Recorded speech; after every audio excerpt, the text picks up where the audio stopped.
Look, happy holidays, Raider Nation nationwide. Let's go. Get some.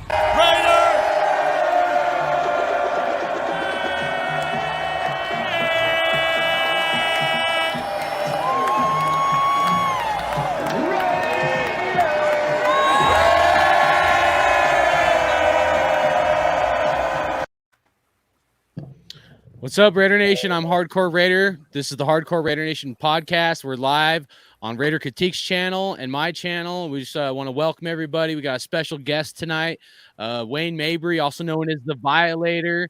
So we're here to have you. We also got Raider Dave up in here, Raider Critique, and Watts Raider. So we're going to talk some things about our new coach and GM and then close out the season. But let's kind of give a little introduction. How you guys been? We'll start with Raider Dave and then over to Violator. Well, good evening, Raider Nation. Happy to be on the show. Glad to be back, man. Excited for the off season, man. What we're going to put in place here, moving forward. First off, I'd like to congratulate Wayne on his Hall of Fans, man. That's a huge, prestigious award, man. That I am, honored to be here with you, man. And of course, grew up an LA Raider fan, so love being here, man. And but yeah, man, as far as everything going forward, man, it's a positive outlook, man. This team's coming off 10 wins, double-digit wins. That's a big deal to me, man. That's a big deal and something to build on. Not only that, it sounds like Derek Carr is going to be back in a contract year, which is going to be good things with this young staff that they've just hired. I like that they're bringing in a younger staff, guys with a more forward outlook in the NFL and more urgency, to bring to the table. So I think it could translate to wins and a good building block moving forward, man. So I'm really excited for this offseason, as I am every offseason, man. Let's go, baby. Yeah. What's up, Raider Nation? We're going to start off like this. There is no off season for us. Yeah. We've been through the hills and the valleys. Now we're in the desert, and we want to conquer that son of a bitch. So that's right. Tighten up that chin strap. Don't even worry about painting your helmets. Just have that shield showing, and let's go kick some ass in 2022. Hell yeah. Yeah. Let's go, man. Watts Raider, man. What's up, brother? Man, I'm just chilling. We just hired the new coach, the new GM. I just watched the little presser. Yeah. I was kind of against McDaniels as far as being the head coach, but if he can get a hold of the team, bro, he can get a hold of Carr and all the leaders that we got and really mesh with them, I think we'll be all right. Because last year, man, this team showed me that they was really strong-minded individuals, and they came together. And bringing a new coach in here, the respect gonna have to be earned. I mean, no matter what he did in New England, they success not our success. Mm-hmm. So I'm just hoping that he really gonna mesh with the players on our team as a whole and our captains, our leaders. You know what I'm saying? Those players who producing. Because I mean, they not afraid to speak their mind. So if they got an inkling, it's not really working out with him, some of the players might leave, and we don't want that. We want the Raiders who want to stay Raiders to stay on the team. So I just want to see him kind of just, I guess, be a Raider. Just take it all in. We've been through this before, man. Yeah. Coaches change. So I'm not really having high expectations like that. I think we'll know something in about 12 months. We'll know if he's serious.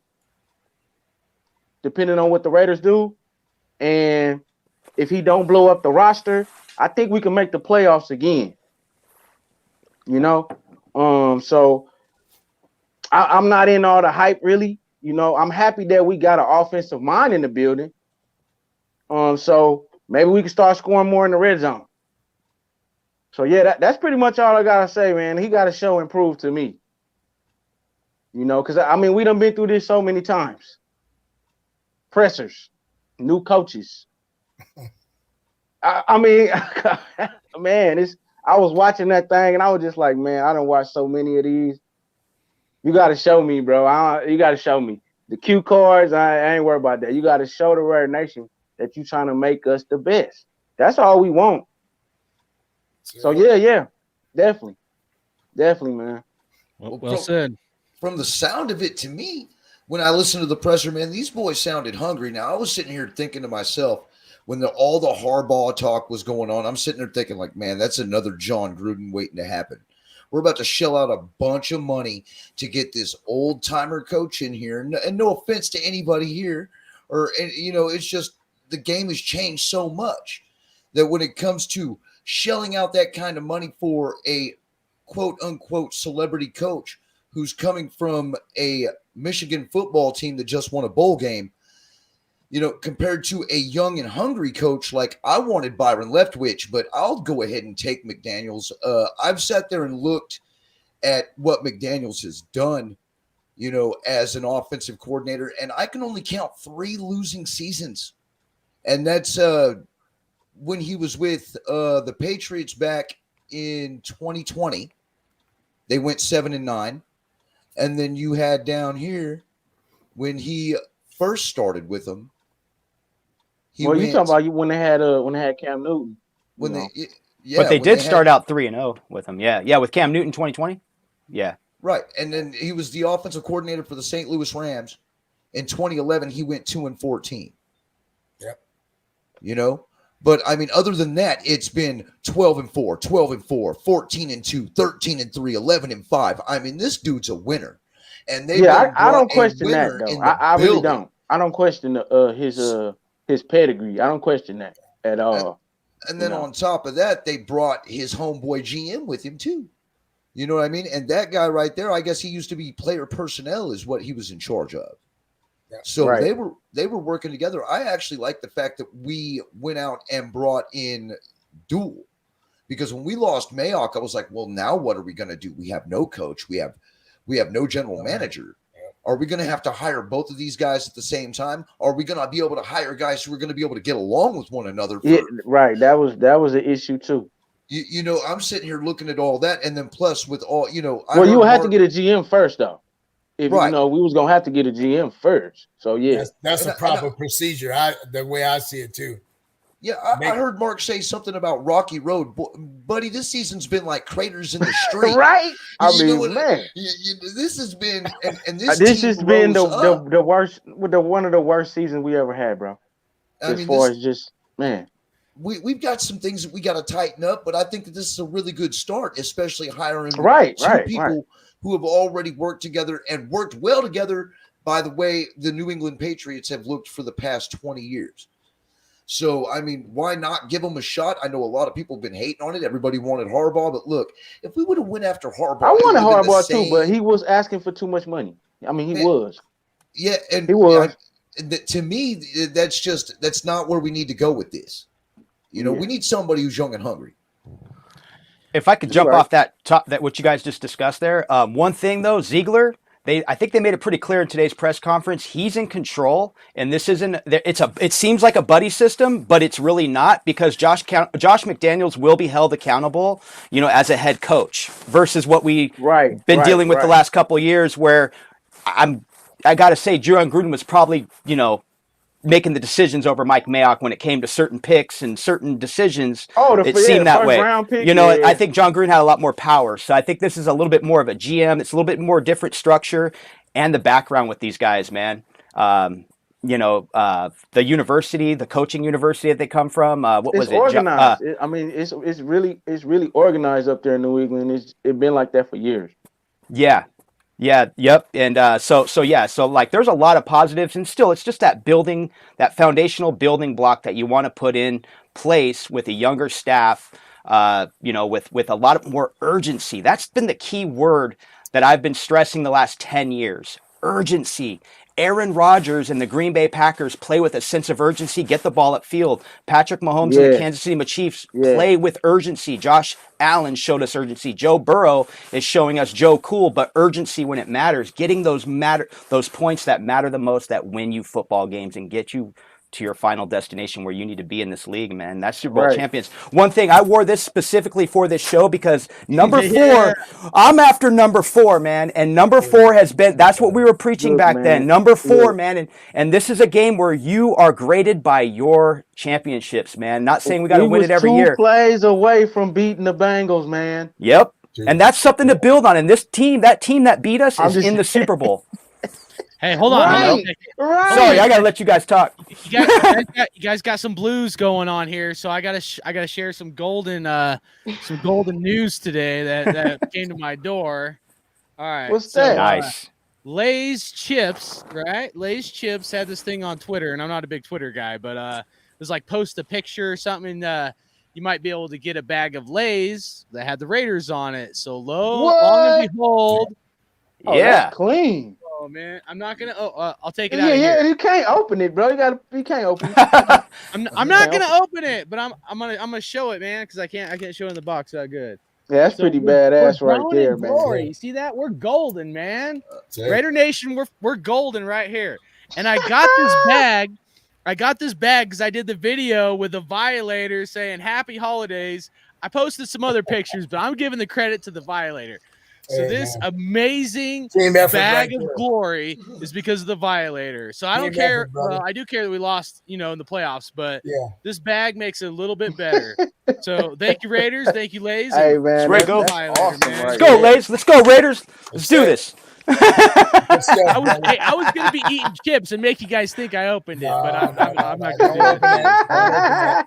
Don't open I it. still got my Tim Brown, Jerry Rice Wheaties box from like 1996. I I think got mine you got too. that one with James Lofton on it. Yeah, nice. All right, we got some people in the chat. Let's say what's up to the chat real quick. We got Gabriel Ramirez. What's up, brother? He's asking about GM Hi, McDaniels. Gabriel, what's up? We're gonna get into that. We got Raphael, man. El Capitan. El What's Capitan. up, brother? Much love back. Chaos Raider, man. What's up, dude? Been a minute. Wasn't just the money Harbaugh wanted, he said, but control like Gruden had. I could see that. And Davis probably not wanting to go full control like before. And then Takusor, he said, y'all be talking about free agency, drafts, targets, live stream, or just about McDaniels? We're going to talk kind of like end of season stuff. We got a long time to talk about the draft and stuff, man. I mean, really, anything anybody wants to talk about, we can. But we need a number one receiver, bro. Tall on the outside. yeah, we do, and there's some, we got some possible Yeah. cap issues, man. If Carr wants to get paid, and a lot of other guys, we got to hook up with some contracts. So but so I'll give my take on the whole general manager thing.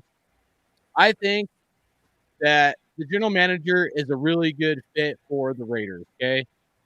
We needed a real general manager and someone that has talent. I love Mayock. I think he was a Raider. He had that mentality. But there was some misses in the draft, whether that was Gruden or Mayock. So it wasn't, some of the hits like Renfro and Crosby was some good hits, but there was also some other ones that were obviously questionable, to put it lightly. So, to have a real general manager is really important for this organization moving forward that can take the reins. Now, it is important for a general manager and a head coach to get along. So I think, Right. I think McDaniels is a very good offensive mind. I personally think McDaniels can probably help Carr move to that next level. I thought Gruden would do it, and I think Gruden did it to some extent. But here's the thing, all right, so I'll use another example besides McDaniels first, and that's Adam Gase and Peyton Manning, okay? Now, did Peyton Manning make Adam Gase a better offensive coordinator, or did Adam Gase make Peyton Manning a better quarterback? Now, it was like that. But it was a Packers lot deal. more. It was a lot more of Peyton Manning making Adam Gase look I think good. I think it was the push. I think it was the push from the coaching, from the coach to the player, and like But Adam motivated Gase him. didn't do much after the Broncos. That's because Peyton, in my opinion, Peyton Manning kind of made Adam Think so? Gase who he was because of Peyton Manning's background. But Josh McDaniels, a little bit similar, but different because he spent so many years with Tom Brady.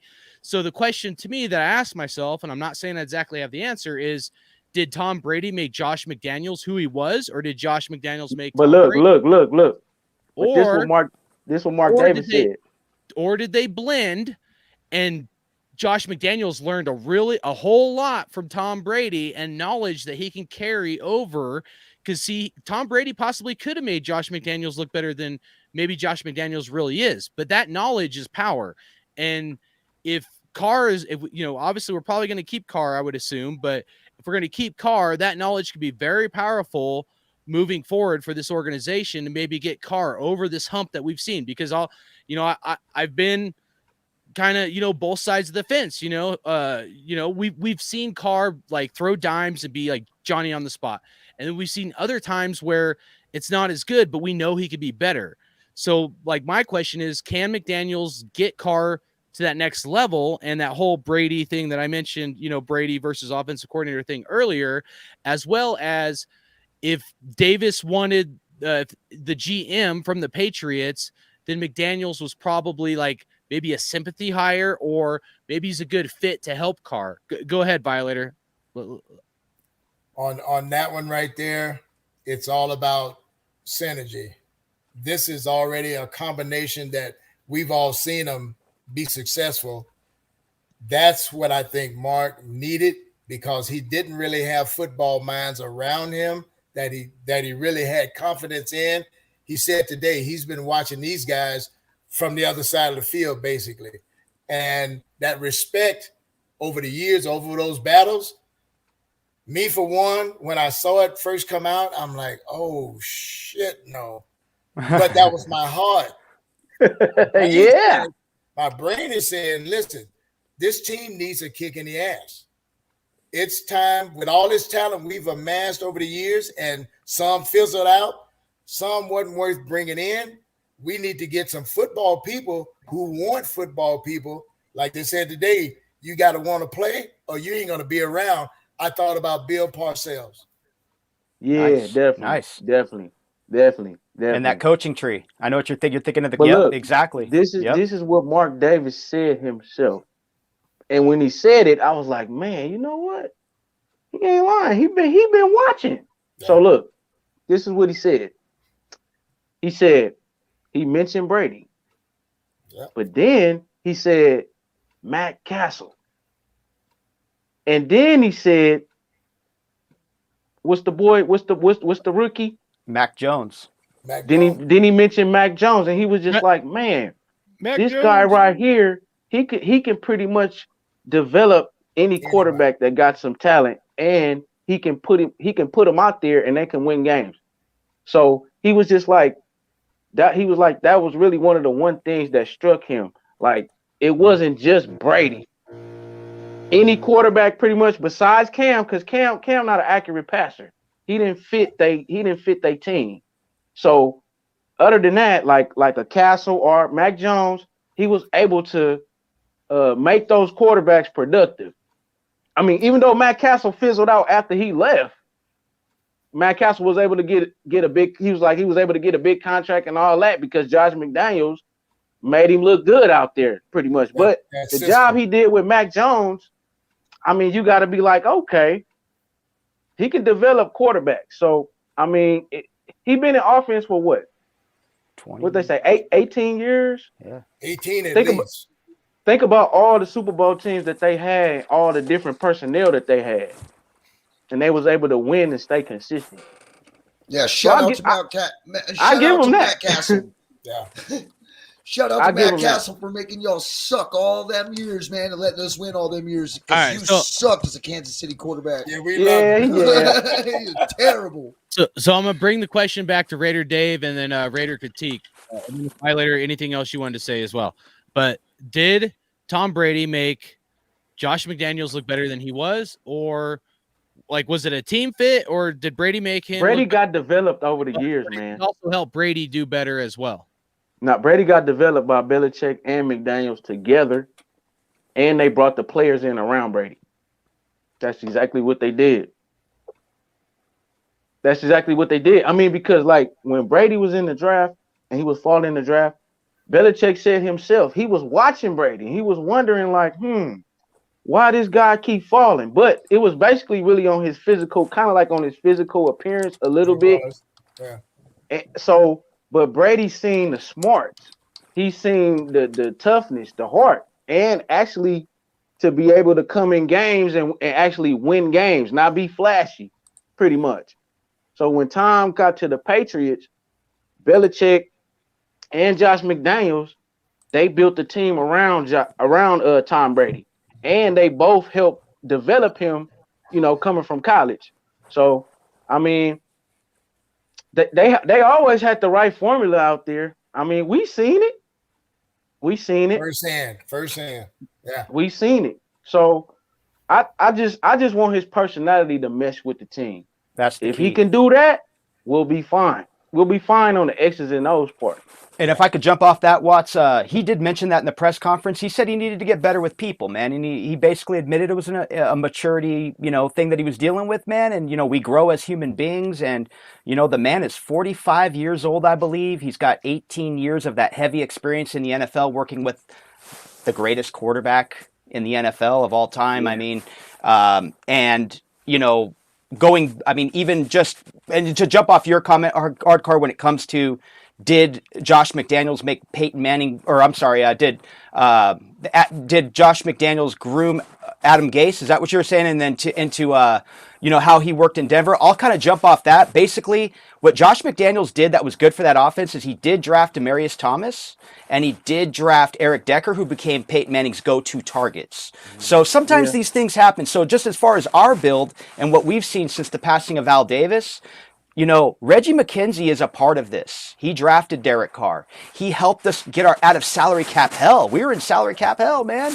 And we were always, we had to get our salary cap balanced out. We had to get a lot of the business logistics worked out in our organization. Yeah. And then credit to Jack Del Rio and what he did, bringing a playoff berth, bringing more excitement, bringing more awareness to what the Raiders are doing in the NFL. And then, John Gruden, he has a role. As much as a disaster it was, there's still building blocks that were in place. He built the roster. Right. This pretty much his roster.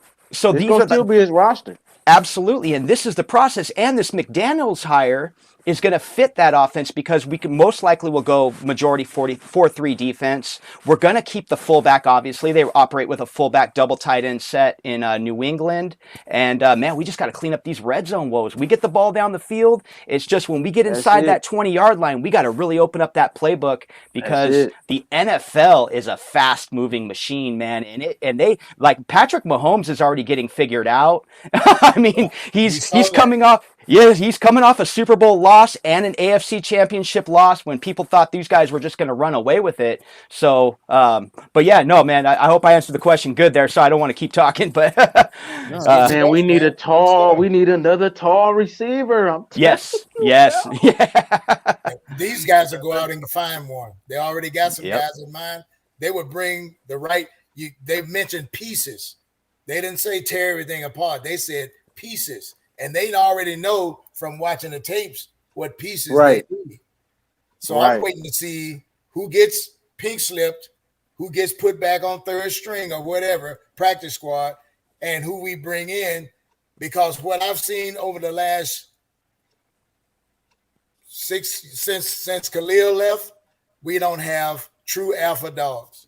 Yes, that's the key. Yes. That's the key. Denzel Perryman, Max Crosby. What about them though? Denzel Perryman, Max.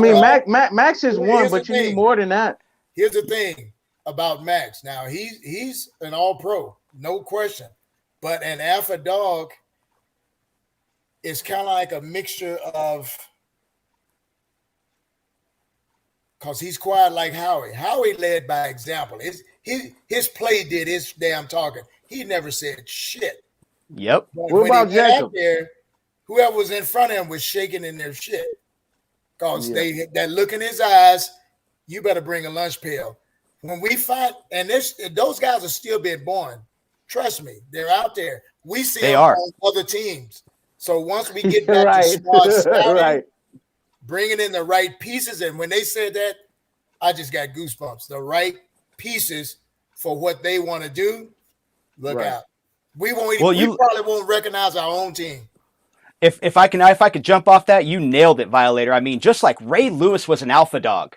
Yeah. There was, I mean, you go in that lot. Once he's in that lot, I mean, he's on the sidelines as a spectator now, and he's an alpha dog in the stands. I mean, you have to bring that energy. You have to lose your mind sometimes. You got to break something. You got. I mean, if it takes throwing your locker across the locker room, ripping your jersey in half, whatever it takes, to send the message that you are like we are out here to win, man. We are just like Violator always says, we're at war. Right. Right. And the only way we're coming out of this thing in one piece, man, is if we work together as a unit, Right. Definitely. But those are the I think we messages got a couple players though. No, but that's the general message that you guys need to keep enforcing on our family, our fan base, because a lot of us, like you said, like Watt said, get caught up in the hype, and I say the best thing is not to listen to the media at all. Yeah. Corporate, I'm Right. just saying, Yes. corporate Oh, they have an agenda. They have earpieces in, and they're getting directed. Oh, don't go there, or talk about this. So they're like puppets. I like freestyling like this. We know what we're going to talk about, and we're going to say what the hell we need to say. But that's the part of the storytelling. We need to just remind people of the history, because most people, don't forget about the past. Yeah, we're working towards the future, building off that foundation from the past. If you don't have a strong foundation, you ain't got nothing happening. Yep. Right. Hold on. Let's touch on that for a minute, because this is important. So, the history of the Raiders, what it means to be a Raider, the foundation, commitment to excellence, like all those things, they should still mean something, but they used to really, really, really mean something. So, Violator, you've been a longtime Raider fan, diehard games, to and through. I know Vegas may have changed some things, man, but 52 years. You've been bleeding silver and black a long time. If you were like the coach, or you were recruited to say something to Josh McDaniels of what it means to be a Raider, maybe some history or why you became a Raider fan, just share some wisdom with Raider Nation about what it really means to be a Raider, whether you're a player, a fan, or a coach to coach this team that we love so much. I appreciate that. Here I go with this, and I'll keep it short. What it means to be a Raider is that pride and poise. All those banners that I saw in the 80s and 90s, they don't put those up anymore because of certain social orders or whatever the fuck they call them. Anyway, Yeah. Right. Yeah. I would tell Coach McDaniels right now. We were sitting face to face. Listen, you've got a foundation sit in place that just needs leadership and guidance. The talent is there. Now bring in those pieces, and both between those two guys, they can already see it. They're smart enough to see it. But this right here, if your heart don't speed up when you see this, you're in the wrong place. You're in the wrong place. And if it's just a job, you may as well sign your resignation right now, because we as fans are going to hold their feet to the fire. That's a call accountability. And a lot of that has been just fluffed off. And you get into the friendship. I don't give a damn about cousin. I'll run over my mom for a Super Bowl trophy. That's right. Yep. Yep. Remember that sign in the LA Coliseum? Skull Patrol. Skull Patrol, baby. Skull Patrol. I love you, but get the hell out of the way right now. Yep, that's right. But in all seriousness, we got to call a timeout for 3 hours here. But in all seriousness, we've got a good thing happening. I'm going to be part of it to convince the Raider Nation that, listen, we're going with our hearts from the past. Yeah, we hated the Patriots, and we always will, because it was a fumble. That all came out today. So we're on a level playing field now. What can we do together going forward as far as winning is concerned? Because all of these years, I don't know how many I got left. 65 right now. And it's just like killing me that we've been so close and fall back so far with all the changes. Let's get some continuity. This would never That's change. it. Continuity. Our hearts That's always it. beat the same. So you got one heartbeat with here. Let's get that on the field and go run over some people, man. Right. Definitely, man. That's before you walk out of the tunnel. That kind of shit. Let's Right. go. Oh yeah, for sure. Yep. Well, what do you guys think? If there was an area, if you could name one area that you'd like Josh McDaniels to work on for the Raider Nation to help improve this team or improve himself or his craft, I want you guys to touch on like an area of improvement you might want to see Josh McDaniels touch on, moving forward. And let me give a shout out to chat real quick, and then we'll go around the table here. We got SE Experience said much respect. Thank you. Gabriel, we're going to get to your question about the biggest improvement coming up here. I can't read that. What's up, everybody? I can't see the chat, y'all. I'm just on my phone. I can't either. Eagleatorian 207, what's up? Jonah. There's a couple others in here, I thought. And then Brother Steven, man. I just want to say appreciate everybody in the chat. Raider Joe. And, we'll get to anything that we missed up front, we'll get to them, coming up here. So, but yeah, so what do you guys think? Area of improvement. Let's start with Raider Critique. You've been kind of quiet. So, yeah. Man, offensive line. Offensive line and offensive coordinator. I mean, hey, You're right, though, bro. That's not it can be team, but I'm just saying coach specific. You know what I mean? Like the O-line got a block. You can do whatever you want, but I'm curious what you guys think, because there's been a lot of hate towards McDaniels. So I'm just saying, if we look at the speck in our eye, or if we were to be able to, hey, we want you to be able to work on this, what would it be? Look. Bring it together as a team. You know what I mean? We're going to have to get behind at least one person on here who was supposed to be our leader. And I don't think we're moving on from Derek Carr this year, regardless on how anybody feels about that. Carr McDaniels came here to have a quarterback like Derek Carr to groom it. I mean, man, Carr had 4,800 yards passing, but he only had 23 touchdowns. Yeah. Hey, look, I'm still kind of mad at it. Got to get to 35 touchdowns a year, man, and we're killing it. 35 plus. 35 touchdowns a year, and we're in this thing, man. You know, if you would have flopped a few of those interceptions into touchdowns, his numbers would look better. And, maybe, he doesn't throw that interception right there on the 2-yard line. I'm still a little sore about that. But, at least we made it that far. The one against the Bears, the second one. You're talking about red zone essentially with McDaniels then, correct? Critique? Yes, we definitely need it. Yes. And we've seen the Patriots through the years be able to score touchdowns instead of field goals. Not saying they haven't scored field goals, but they've predominantly been able to have their foot on the gas to get actual, 6-7 points on the board versus field goals. So that's a good take, man. Right. In order to get above 10-7, there's going to be a lot of areas that we're going to have to work on. We don't even know who's coming back next year, free agents, anything like that. So this is going to be a complete teardown. We don't even know what type of defensive coordinator is coming in here. But don't tear it down. Spend the money you need to spend to keep players you need to keep. Come on, Watts. Come on. And how do we know what scheme we're going to be running? Are we going to be running 4-3? Are we going to be running 3-4? I think Are we going to be running a nickel hybrid? I mean, you're talking about defense, though. Yeah. Oh yeah, well definitely, because defense wins championships. We're probably gonna stay in the same defense, but I think we're gonna play more man defense. Well, I think that's what we've done in the past.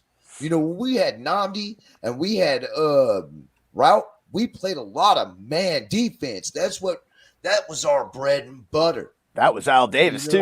Always has been, yeah. Al Davis would always only draft a man cover corner. Yep. We jam need him to at get the line back to that.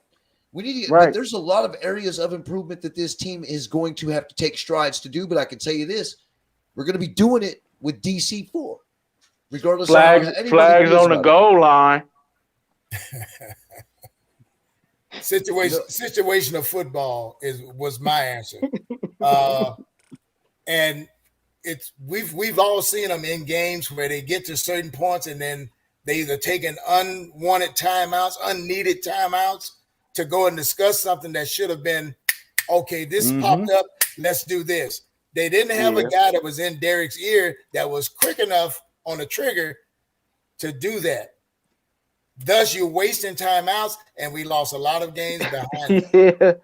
Keep your foot on the gas, dude. I've said said that for the years, dude. That's how the Patriots beat teams. They never let their foot off the gas. They stick the knife in the throat and they drive it down until every second ticks off that clock. That's right. We've seen Patrick Mahomes score a touchdown in 13 seconds. What in the world is going on in this world where a quarterback could score a touchdown in 13 seconds? That's literally like some of the craziest shit we've ever seen. Or maybe it was a touchdown field goal. It doesn't even matter, dude. Like, all I know is I'm like, oh, Chiefs are probably going to lose. And then boom, 13 seconds. I'm like, oh my God, dude. I'm like, I hate this guy. If but I'm the point is, we need a coach. That's the one thing I want to say to Josh. I do love not pass Gruden. on studs in the draft. If it's a stud right there, draft him. I Yeah, think we all, they we will. all Yeah. wanted Whatever Devin position White. you need, I mean, draft him. Dude, I did a reaction video during the draft when we got, I won't even say his name because I try not to hate, but you know, I also keep it real. But you know, when we didn't get Devin White, I was really upset. Oh, Like yeah. Devin White. I mean, we didn't get Devin- Devin Bush either. Dude, Yeah, like, Devin we needed White. a linebacker for how long? But all right, Or so even Josh Allen. You could add I either wanted one. Devin Bush. You know? I mean, either one of them three. Since I was Beaker. cool. The Since point Beaker. is, it doesn't matter. We need a That's coach to put the right. foot on the gas and score touchdowns. Yeah. That's it. Yeah. Because we see, I love John Gruden, but he let his foot off the gas too much. Let us, and Olsen too. Let the foot off the gas. No, dude. And I know what they're trying to do. They're trying to wind the clock down and play the clock game instead of play the scoreboard game. Screw that shit, man. Play, especially when you're playing against Mahomes and stuff, dude. Like, oh well, if we hold the ball You for this can't much beat the longer Chiefs on no versus field goal. Mahomes, then he won't be on the field. We have a better chance to win. Screw that, dude. Go down, learn how to score in the red zone, put points up on the board, and it doesn't matter, dude. You don't have to let your foot off the gas. You just keep that. Dude, you do that. Oh, well, never mind. I won't say it. But I was going to say Keep something. giving the ball to Speed Jacobs I'm too, gonna add this if you to got that. to. When you playing offense at such a rate that your D can sit over there and get their breath, that's a refreshed unit. Now you guys are old enough to remember when we didn't have good rotational guys. Right. You gotta have that. Right. 3 deep at least. 3 deep in every position, man. Right. Now, if they switch to a 3-4, we got to go back and find another Ted Washington for the middle. Or you're gonna need some more linebackers. Or Kinlaw. Yeah. If you guys Google him. That tackle. Or if you can get sorry, I like Deron Payne too, though. If you could ever get your hands on Deron Payne out there in Washington. Yeah. I'm just saying you gotta go. I mean, you get that, yeah. You got to bring but I agree. Guys in to make that impact. Yep. Right. Yep. What about you, Raider Dave? You got something you want to say about something you want Josh McDaniels to improve on himself or for the team? Do what the Patriots do. Control the tempo of the game with fast play calling, a ton of audibles, a high tempo offense. Man, I've always said this. I personally feel Derek Carr is a gunslinger. I think if you put him in a high tempo, hurry up offense where he's keeping the defense on their heels and we're not scripting plays. That's what Gruden did. I didn't mind what Gruden was doing play calling wise when it came to getting the ball down the field. He'd basically script a play, but once he got figured out, defenses adjust. You know, we're not putting up the points that we need to be because we got to answer, you got to answer 35 points when you play the Chiefs, 30 points a game. I mean, so high tempo is what I'm looking for with Josh McDaniels. Quick play calls. I'll put it this way. Here's how me and my buddies feel, man, about today's press conference. We feel like Dave Ziegler, we'll call him Raider Dave, might as well just call Dave Ziegler Raider Dave. And Raider Josh McDaniels, they got on a private plane. This is our assumption. There's no fact behind this, but we feel like those guys got on a plane after the press conference and flew straight to the Senior Bowl, and they're already getting ready for. Like Violator said, there's no off season, baby. We're at work right now. That's the kind of the vibe we got. But yeah, man, as far as my personal take, I personally feel Derek Carr will throw 30-plus touchdowns a game, and interceptions might go up, but who cares, man? We're going to take that risk factor, and we're going to go for the W's, man. And I just think high tempo, a handful of plays, for Derek Carr to audible and control that offense. Tons of different personnel mixes, just constant movement going and constant signals coming from the sideline, keeping the defense confused. Though. I think Denzel Good's coming back, though. Denzel Good's a beast. Yeah, he's a beast. Yeah, we need to keep Good. We do. We need to keep him. To piggyback off of that, though, like you said, that works on both sides of the ball. You've got to keep it's a pressure game, and that's what Al liked. That's what the old Raiders were, pressure. You didn't get a break when the offense went off the field because the defense coming on, and they're mad as hell. They finna run over and knock the snot out of people just because. That's the mentality that he made this for. We are pirates. You got to play that way with hair on fire. We pirates. You said it, man. We pirates. We're freaking pirates. Get with it. Take what you want. That was one of his favorite mantras. You take what you want. You don't ask for permission. Better ask for forgiveness. Because I'm gonna run through you. So once I'm going to spin some history. But once we get back to that, all this other stuff with the talent that we have amassed, but like you said, we were saying before, 80% under the head. Right. Yep. Yeah. Right. Yep. Definitely. All right. So definitely. So I'm gonna give my take. I kind of did, but okay. So red zone. One of the things that I've been complaining about for a while, so I'll make that number one because I've complained about it for a couple years, like a whiny little girl at times. But it's about the leadership. Last in the league. Don't worry about it. The leadership, the leadership from Derek Carr. Now I think he showed a tremendous amount of improvement, and I think he's close. But I think he needs someone to get him over that hump. And if you look at, dude, go back and watch videos of like Josh McDaniels and Tom Brady. Even Tom Brady's earlier years, when he's not playing, he's not watching the game. He's on the sideline, warming up his arm, getting with the offensive coordinator, all the stuff that a really good quarterback should be doing. Game planning for the next series. Josh McDaniels, I think, can bring that next step out of Derek Carr. So the leadership factor, I think Josh McDaniels, of all the coaches out there, because he's seen it and experienced it with Tom Brady, whether it was Tom Brady helped him become a better offensive coordinator or he helped Tom Brady, it was a mesh system. And, I'd like to see that grow.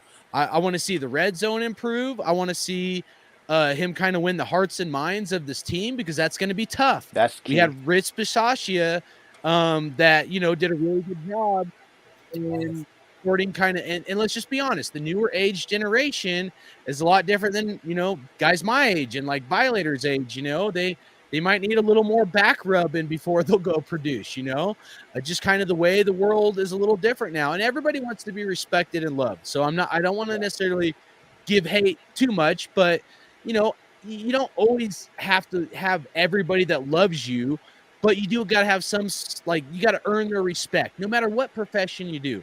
You got to figure out a way to earn the team that you have in front of you or whatever you're leading to gain their respect. So that's the areas that I want to see the team improve. And I want to see better communication with the offense and just moving forward, where I was disappointed is in the Bengals game, I feel like we lost the leadership role on this team. Who was the male cheerleader running up and down the sideline to get the team fired up or whatever.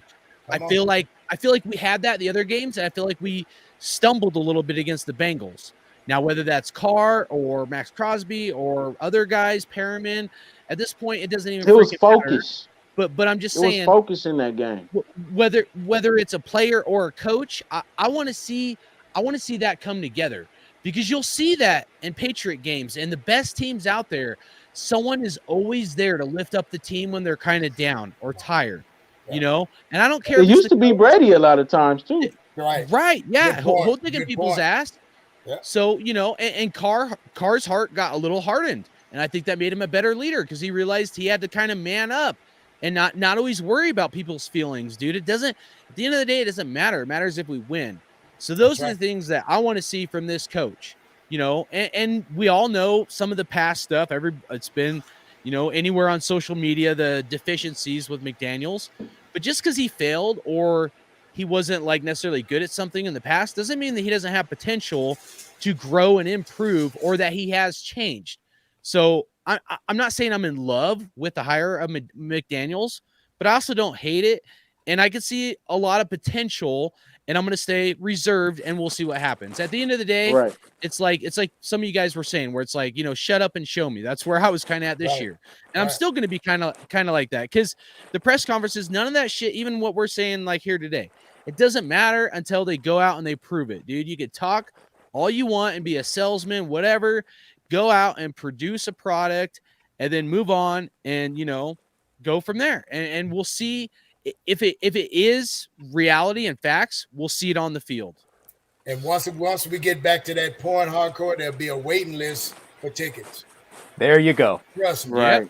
Yep. Amen. And there will be a whole new sense of urgency that you want to be a Raider in the NFL, man. That's what you build that dynasty, man. That's the goal, is to build that dynasty. And it's every building block that came in place, starting with Reggie McKenzie, because once Al left us, man, it was a whole new era, man. I mean, and this, I mean, to my knowledge, I could be wrong, but I mean, I think Mark Davis is the last of the Al Davis bloodline and, owning the franchise right now. I don't know what would happen in the near future, but I'd like to see, the Al Davis bloodline continue to win championships with the Raider Nation, man. Get number 4, baby. We're waiting, man. We are waiting for number 4, and we've been dedicated, going to games, man. And yeah, man, it's time, man. It's and this could be the turn. This really could be the turn for the best, man, in the near future. Man. And this is how you do it, though. You go and get a couple winners from somewhere else who has sitting and been producing wins this whole time. You know what I mean? Right. This is actually a really good decision. And by the way, if anybody's really worried about how he really deals with quarterbacks, he only had Tom Brady. Now, remember, this is the guy who got Tim Tebow, and Tim Tebow took the Broncos to the playoffs. I forgot to mention Tebow, but I was talking about they whipped our ass. They whipped the Chiefs' ass. They whipped the Chargers' ass and sent their ass to the playoffs, whipping the fucking Steelers' ass, too, to go ahead and face Tom Brady. So if he can talk to Tim Tebow and make him better, think about what the hell he's going to do with Derek Carr. Yeah, good point. And Violator brought it up with Bill Parcells. I mean, even back in the day, Al Davis and Bill Parcells were friends. I mean, there was talk that Bill Parcells could come to the Raiders. That never happened. But Bill Belichick was close to coming to the Raiders. I think it was like 98 or 99. Bill Belichick was close. Yeah, so exactly. So during that time, I mean, this has been a process, man. It's always going to be. I mean, that's what the NFL is, you know what I mean? But once again, man, that's who Belichick learned from.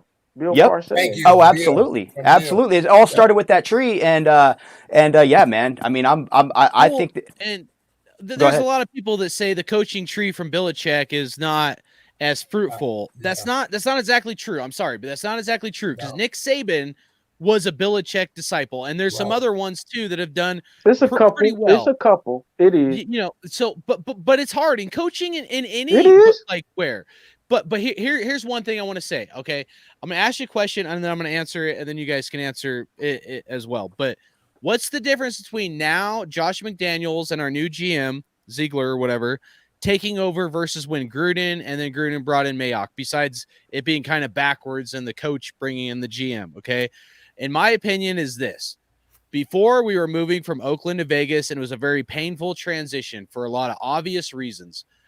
There was a lot of like pain from moving on from Mac. Carr got a contract, which, to some degree, I don't know. I'll just leave it at that. I think when Carr got the contract, it was going to be hard to sign Mac as well. I mean, let's just be honest. The Raiders franchise was the poorest franchise at all the teams. And it's been like that for a long time. Not because not to give hate, but when a business standpoint, we may, everybody has the same salary cap, but you can get bonuses out of pocket and some different things if you have the capital from ticket sales and stuff like that.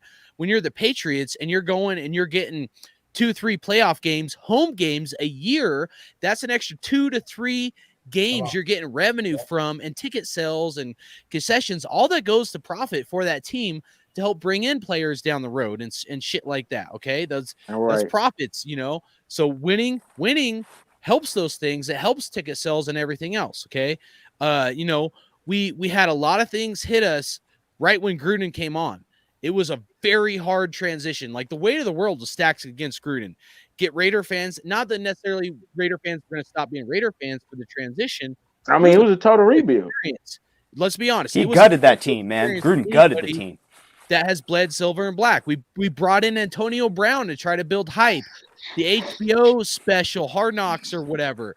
Like what Gruden and Mayock were up against at the time that they took the position is completely different than what. Oh yeah, he inherited a playoff team, a winning team is up against. We had to win the hearts and minds of a entire fan base to make the transition and stay Raider fans. That's right. You know, whether it worked or not, I'm not even getting into that. I'm just giving you cause and effect of the situation at hand, because time goes on, we kind of forget like how shit was really going down. Right. Like they were trying to do something. They had to do something because the last years in Oakland were going to be complete dog shit. And to some degree they kind of were. Like we didn't go to the playoffs. We should have.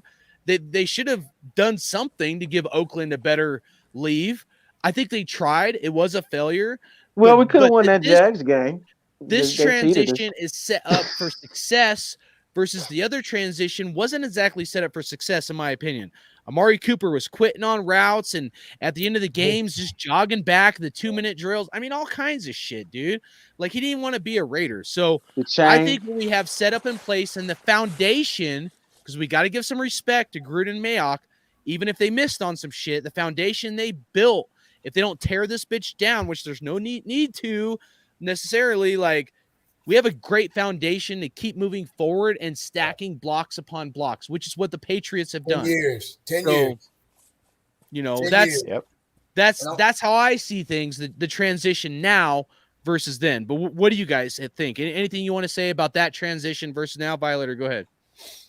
Well, me for one, you know, because we had heard all of the hoopla about the team leaving, and it's almost like the city quit on us. The team didn't believe in themselves, even with the media. The media hate was but the media hate was insane. Yes, all around. It was insane. Yeah, because they're looking to push that dagger all the way in and turn it. Yeah. You know, we all know there's a higher power that's controlling all of us. Mm-hmm. When that team actually moved, it was like I had to go and look at the site for myself to just see it. Like, that was Al's dream. So I'm thinking, this shit is coming out of the ground. Yeah, it ain't gonna work, this and that. And you know, I heard all the rumors personally that they were trying to disband that whole image of that whole black holeness, that whole macabre. Well, fuck, that's what gave us the identity right now. Mm-hmm. And I hope you guys agree, this team does not have their own identity. Right. Thank you. Now, Violator, I didn't mean to jump in, but you know, I did not attend a game this year at Allegiant Stadium. My buddy went to 2 games. He went to the Chicago game and the Washington game, and he was texting me videos of tons of Chicago fans there and tons of Washington fans. And that's what you're right, man. We need to establish our identity in that stadium. I wish that pandemic. I was literally close to season tickets, man. I was really close, man. But that damn pandemic hit, man, and kind of screwed me up. I just bought mine game by game, and it's almost refreshing because for 37 years I had tickets. Now it's like I've got to get my hustle on and keep my everything sharp, you know. But I find a way. If there's a will, there's a way. Yes. That's what needs to be instilled in this team. That will to win. All that stuff Al used to say, he created that image off of that. Right. It is not bullshit talk. You've got to buy in and believe it. If it ain't here, all that chatter, all that money don't mean jack. And we've seen several instances of that. Yes. From guys with talent, nothing up here. And you're just hoping, man, you're a talented football player. You're in a Raider uniform. Embrace that, man. That's an opportunity, man. Like, I'm with you, man. I mean, oh man, Randy Moss, I thought we were going to kill it with Randy Moss back in the day, man.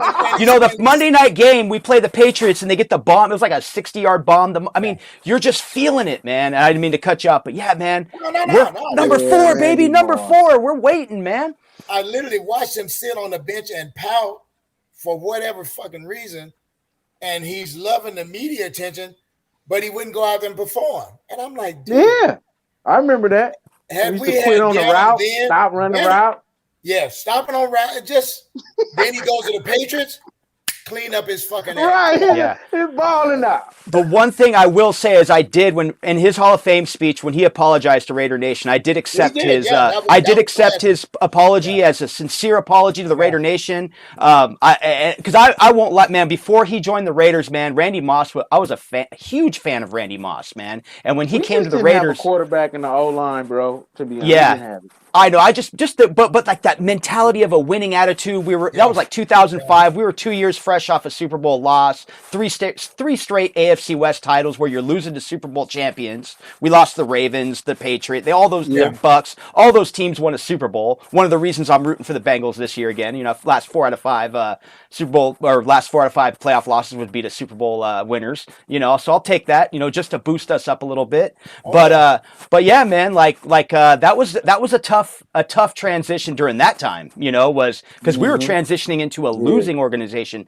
The Raiders were one of the most winningest organization of all time. Remember in 2002, they used to post up at the Oakland Coliseum. They would say the most winningest organization percentage-wise with the New York Yankees. We went down quick. Haven't seen it since. No. You know, and that hunger is still here, man. That fire is still in this belly, man. In all of us. It's in all of us, man. And that's why you get so much passion and emotion from your fan base, because we don't just take our shit off and hang it up. This is every day of our lives. Every day. We're fighting the world every day. Every day. I've got those middle fingers. Just because of these colors. Every day.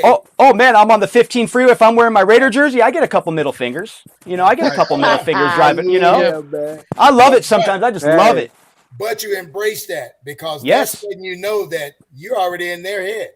Yep. Just a sight of you gives them, you know, they don't know what else to do. But when they come and get to know us, they change that mentality about us. Yeah. Oh, definitely. Definitely. The mystique will never change. I'm sorry, gentlemen. Even in Vegas, it will never change about our fan base. Right. And I'm one for us to put enough fire, and that's why I would say we have to educate those new fans on the tradition. I've been told every game I went to sit down. Never. What? No. Yes. No, man. Security or sit down fans? for what? Security or fans are telling you to sit down. Well, they're using the old text bullshit, you know. Oh. You know. Oh. I don't know who it is, but I'm serious.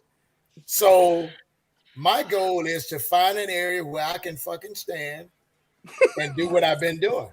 Yep. And I'm on it right now. I refuse to go through that.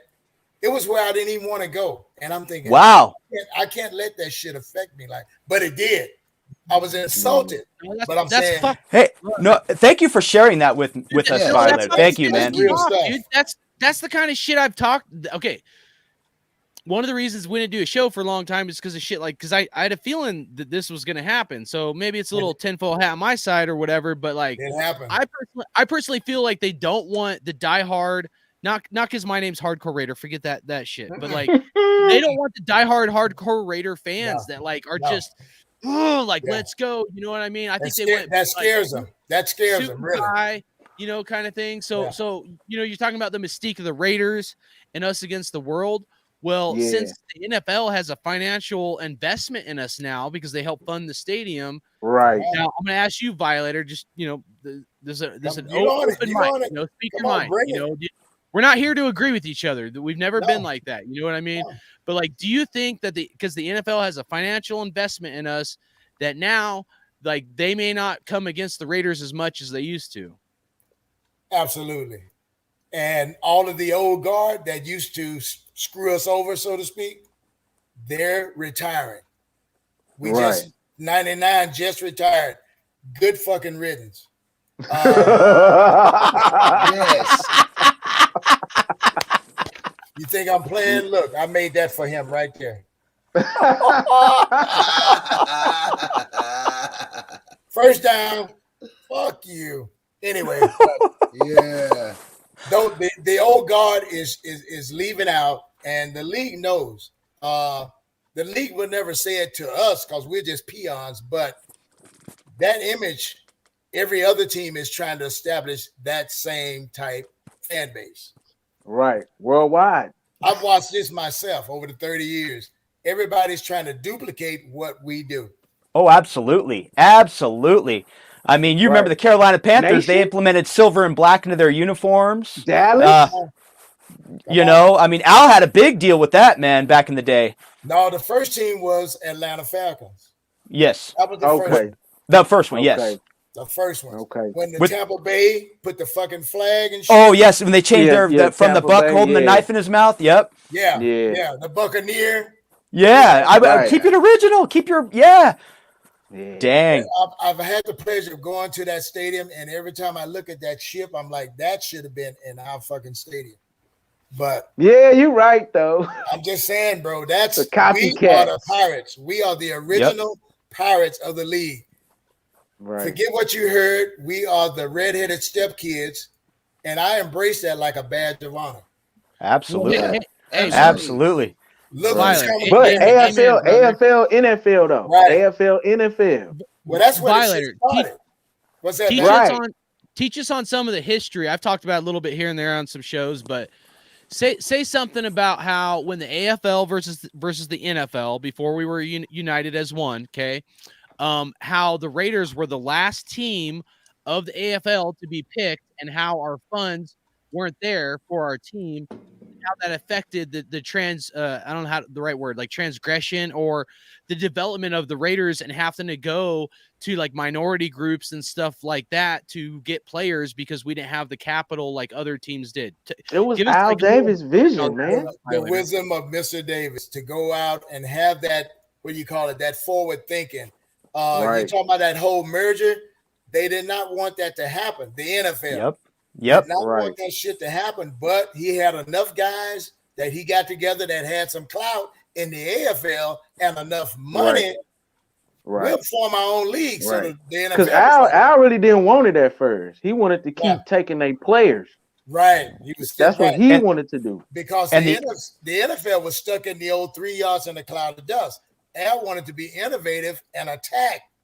So, you know, like his favorite team, Army. They were just attack.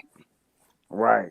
So when him and the Chiefs was the one who kicked it off, really. Yeah, when him and Lamar who got behind the scenes, finally put their heads together, just like now, you've got the three, you've got the Crafts, you've got Jerry Jones, you've got Cronky. Lamar Hunt. Cronky. Cronky. Oh, the dogs today, yeah. The big dogs today. They tell the rest of the owners, this is how we're gonna do it. Exactly. So when Al had this movement happening, he was looked at as a rebel, the ringleader, because he was vocal about it. Right. Becoming the commissioner. He was the commissioner at the time. Yes. So he's seen it from both sides. He's like, look, I'm going to take my organization and we're going to show these guys. That's when that whole style of the NFL started to change. And I was younger then, but I saw it. It was just like, whoa. Because the AFL was just like backyard football. It was the true entertainment of the day. Yes, Not the NFL. It was when the AFL was playing, and those guys that they brought from the smaller schools, God bless their souls, they had heart. All they wanted was an opportunity. Some of these guys are so pampered from Pop Warner up that they're, and I won't even name names, but there's been several that I got a list of over the years. Prima donnas, I call them, that once they get to that level, they don't even use their skills. Yep. Right. Well, not just that, but I'll hit the nail on the head. Al Davis was me against the world mentality because the AFL owners sold him out and made a merger with the NFL. He took it personally, which he should have, because what they did was wrong when he was the That's general how the beef manager really started with the Chiefs, though. That's how the beef started with the families. It did. You're right. 100% correct. But it just trickled on from that point where all the owners, except for maybe like the Cowboys owner, pretty much hated the Raiders. You know, and so, but let's just be honest, like Mark Davis kind of sold out. That's how I see it. I mean, I mean, I get it. It's a business. Like we need to not be last as far as like revenue and profits.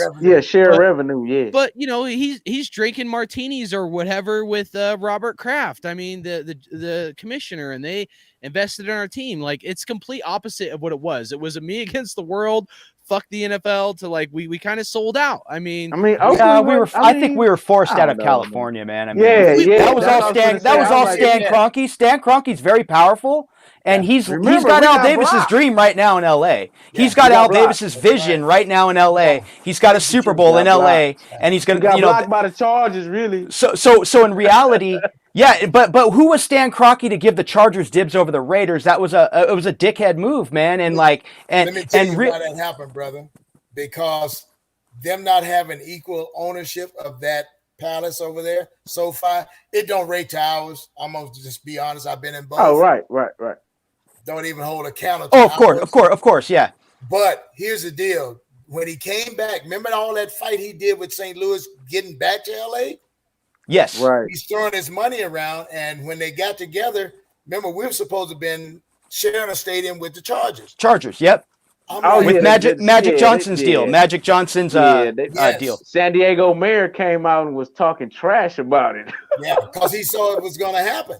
But they took that off the plate when they did the press conference. Remember they had Spanos? Yep. Oh yeah.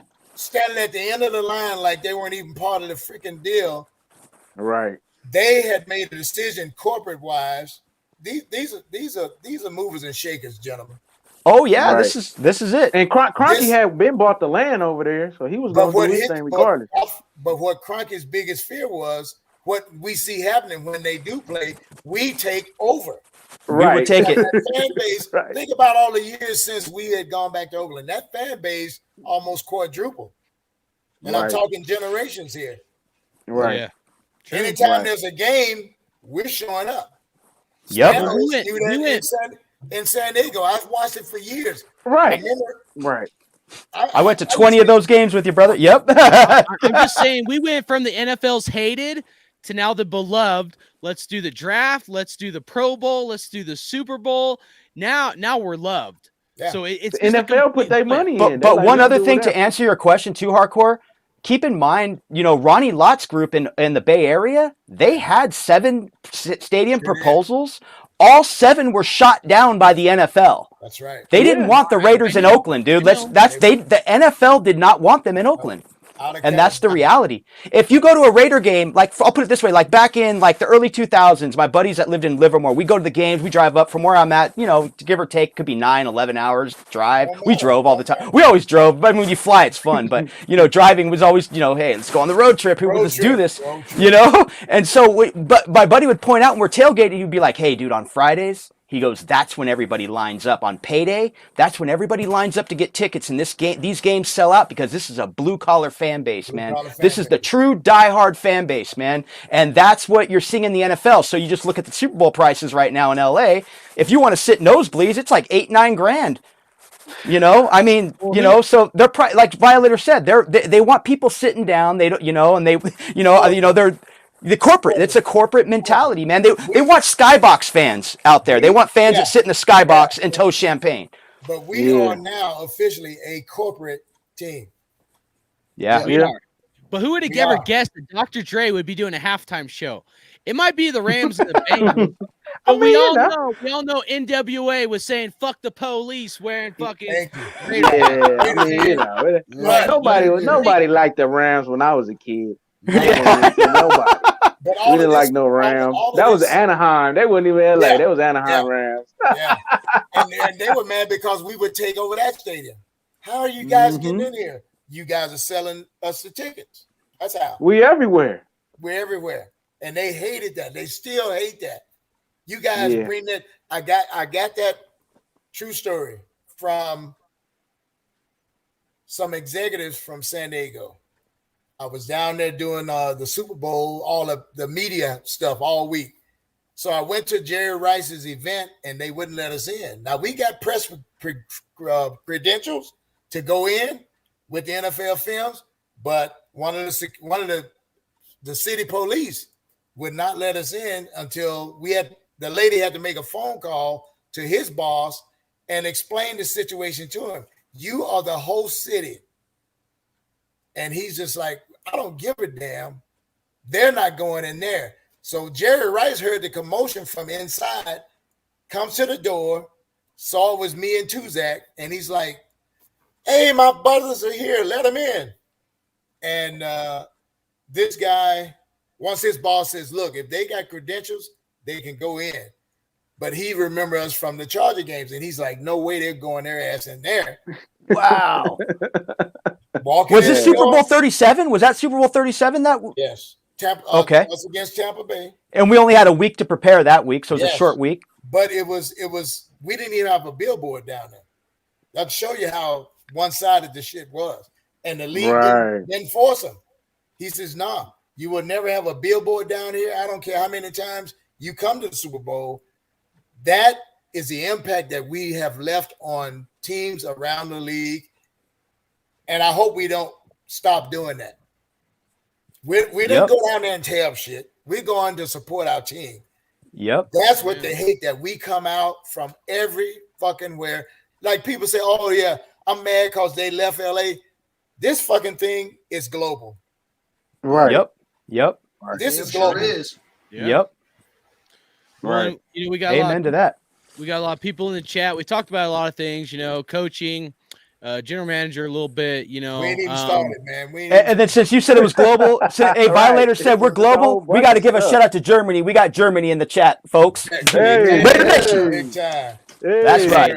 Hey, I always tell people, man, your past, no matter what it is in life, beyond just football, but especially with Raiders, your past doesn't make you who you are. But it's always important in life to know three things, in my opinion. 1, know where you're at. 2, know where you're going. And 3, know where you've been. If you know where you've been, you can respect the history. You can respect the process and everything you've been through, especially to those that have like bled silver and black and been with this team when we were 0-10 or whatever it may have been.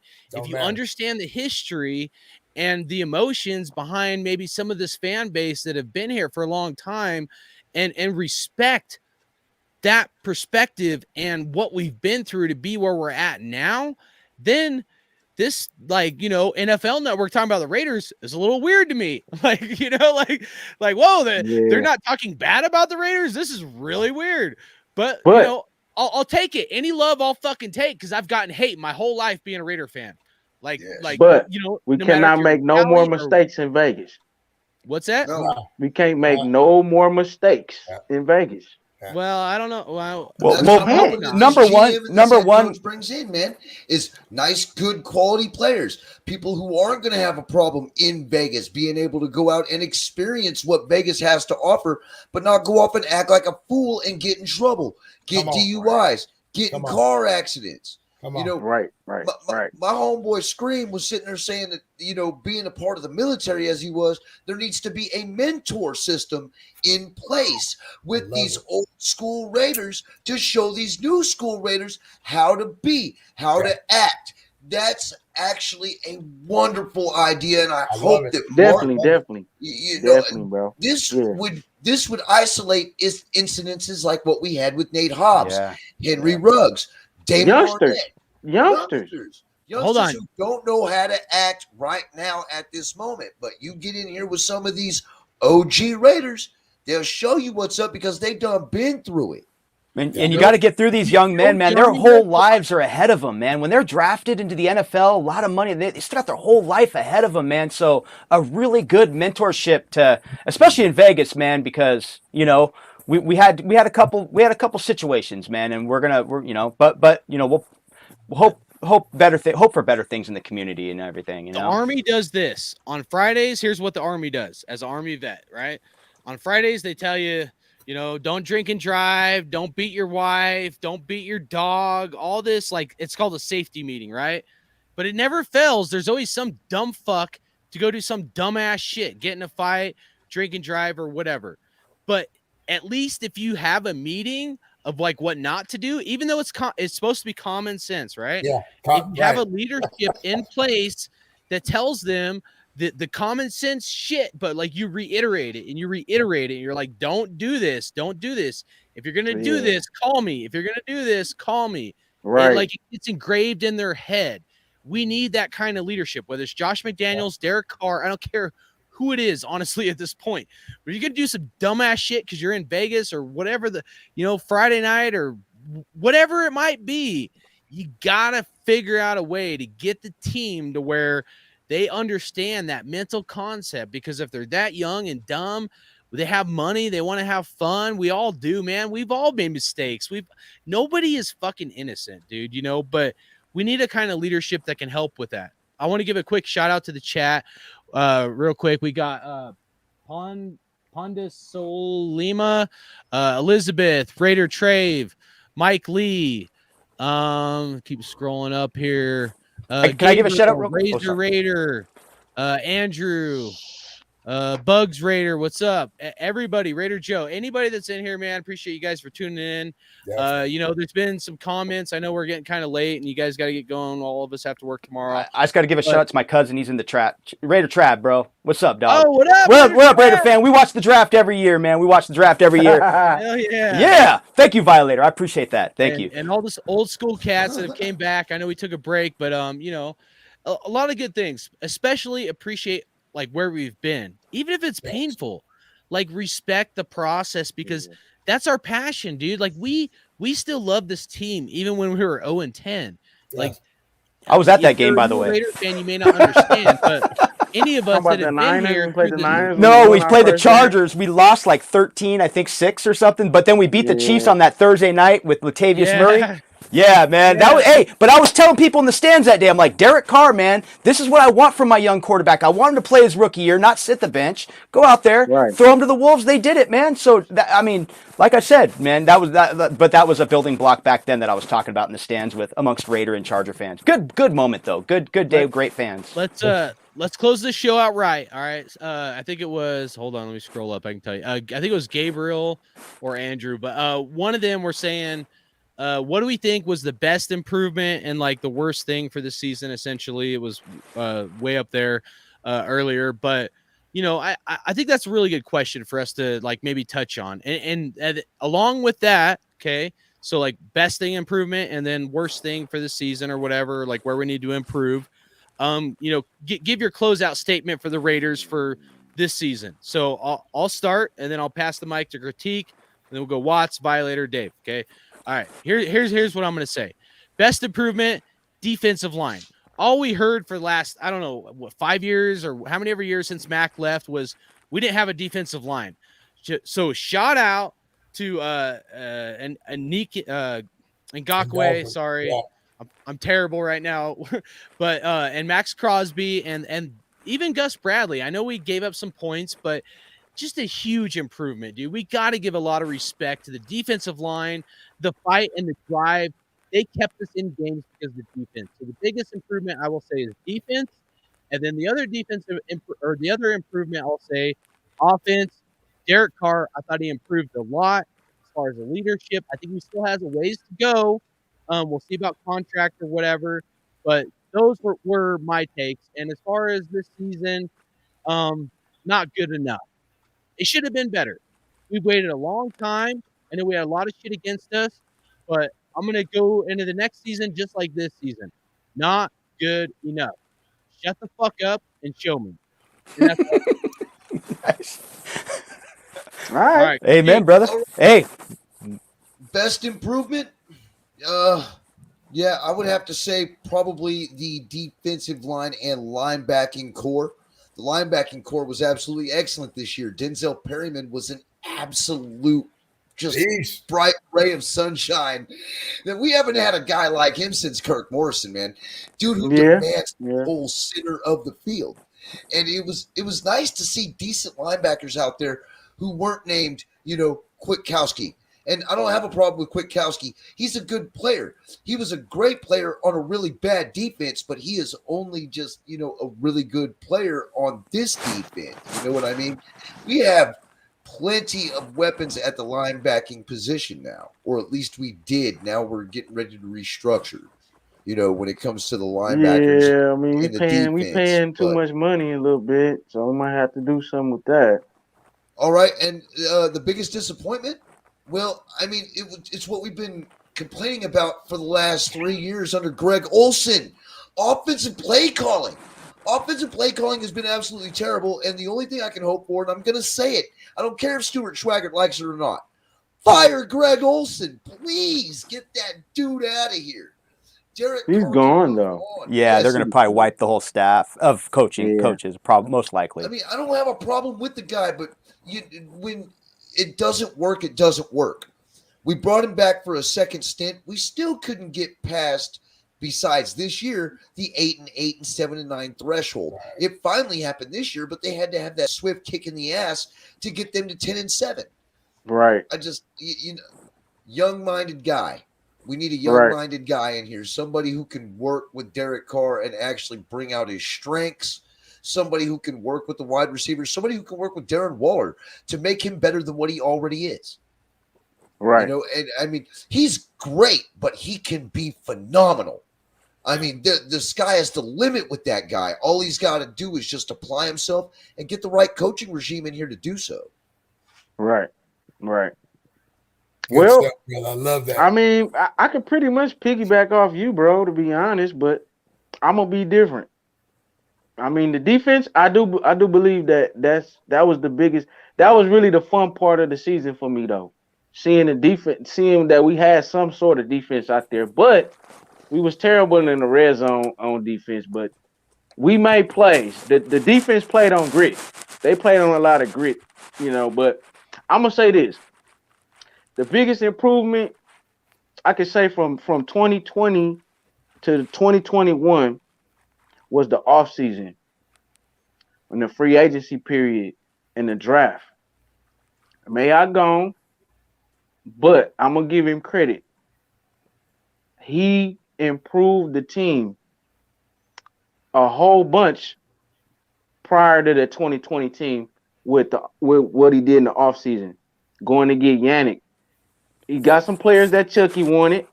We hit in the draft. I mean, you can say what you want about Leatherwood. Okay, that was that was Chucky. He got to improve on them flags. But other than that, we had a great draft. And the free agency period, we went for the players that we thought we needed. And it was defensive players. And it worked out. I mean, Yannick produced. Oh, yeah. Max got better. We brought in We brought in Jefferson, Perriman. I got to give credit to Gus Bradley. We improved the defense in the offseason. I think that was like one of the biggest things to me, and it showed on the field. So, yeah, but the worst, it got to be we not scoring enough touchdowns. We still kicking too many field goals. Yeah. So if we can improve that. Play calling. Yeah, but we just got to score touchdowns, man. I mean, the play calling, yeah, but we got to score touchdowns, bro. Man, we cannot. Carson can't have more field goals than Carr got touchdowns. Yeah, by any means, we got to get in the end zone. We got to be electric the way we played the Cowboys, man. Yeah. That was a shootout. That was a shootout. Man, that was a great game. Now, that's when we showed them that they had, the team showed us that they had some moxie about them. Mm-hmm. Right. Nobody gave them a friggin' chance going over there. Right. And the line played great. Everybody played great. They stepped up. So once it's almost like this, gentlemen, we can't lower the bar because of lack of whatever. We got to keep that pressure on them to reach that bar. That's the only way we're going to get back to prominence that we are all used to, that I've seen. Right. It's just like, what are these missing pieces? So when they said pieces today, that's what I'm going to say is going to be our biggest improvement going forward, are the pieces that we bring in to make this chain what it needs to be, strong as hell. The biggest disappointment is not that we gave up on games, but the ones that we give away. Yeah. Yep. That goes by up under everything that you guys already mentioned, from clock management, being situational ready for situations. That's what I keep seeing. And we look like Pop Warner sometimes out there. And it's just like, Yeah. the guy that's 1 foot across the line from you is going to be laughing his ass off, because you can see it in the guy's face when they don't have the confidence in something that's being brought in from the side. They're probably saying that shit ain't going to work. So continuity going forward. I just say let's look forward to bigger things, man, and just keep the positiveness about us, because we would never give up on this. Never. That's That's it. That's right. Right. Yep. Definitely. Diehards for life. For life. For life, baby. And so I'll jump in next. Man, love the 10 wins. Loved what we did in the front seven. We got the pass rush established. You know, they were very effective. Lots of QB hits, lots of QB pressures. Yannick led the team in sacks, I believe. Perriman with 150 combined tackles, maybe 100 solo. I mean, tackling machine out there. Tackles the right way. Tackles the way you should. Wraps a guy up, brings him to the ground. But I'll tell you what, man, our rookie safety, Trayvon Merrick, was a huge bright spot back there. And yeah, like I said, he hit the draft. Yeah, man, I think that guy coming into his second year, man, I really love that. That's one of my favorite positions in the NFL. I think it's a key position. Rod Woodson always said it best. You know, you got to take the right angles in this league, and I think that's what Trayvon Merrick has in his game naturally, man. And I just look forward to how this defense is going to gel as they move forward, because if they're most likely, I think they're going to keep a 4-3 defense. And Trayvon Mullen's another one I want to see get back in there. Maybe he's a nickel, maybe he's not, but with the way Nate Hobbs played and all that. So Nate Hobbs, I liked our defensive backfield in this year. That was a big one, man, because holding we'll put it this way, just looking at what happened with the Chiefs, playing the Bengals had great coverage in the second half, which basically made Mahomes run in circles in that pocket, and eventually he was tracked and forced him into some errors. So I think we can build on that to compete with the Chiefs. And then as far as the disappointment, it's pretty much the same every year, man. I'm hoping we can be a more disciplined team, clean up our penalties. I don't mind certain penalties. Don't get me wrong. If you got to jam Tyreek Hill at the line and throw him to the turf and take a 5-yard penalty, a 5-yard illegal contact, I believe. The pass interference are more detrimental. But if you got to take a penalty at the line and jam him, throw him to the turf, whatever you got to do, play aggressive. That same goes with Travis Kelce. If you got to knock those guys off their route a little bit and take a little cheap shot, do it, because you know what, we got to do whatever we got to do. Because but going back to it, more disciplined penalties versus the undisciplined penalties, the bonehead penalties that cost us points, mental mistakes, false starts. And like I said, I don't mind if you open the game and you got to throw a nasty hit to set a tone. That's different. That's early in the game, but not in the crucial moments. So I'm, like I said, because you're never going to get rid of penalties. But we are the Raiders. They are watching us. What did Al Davis say? Right? Let them keep watching. Let them keep watching. Yep. Raider Dave, what did Al Davis say? Put him to the QB must go down, and he must go down hard. But that goes for every player. You must go. If you're Travis Kelce, if you're Travis Kelce, and I'm built like Denzel Perriman, I want to knock that guy's ass to the turf, dude. I want that guy's mouth closed during the game. I don't want that guy yapping on the sideline, pumping up fans. I want him humbled on the bench. The cat that busted his ribs in Houston, that was my hero.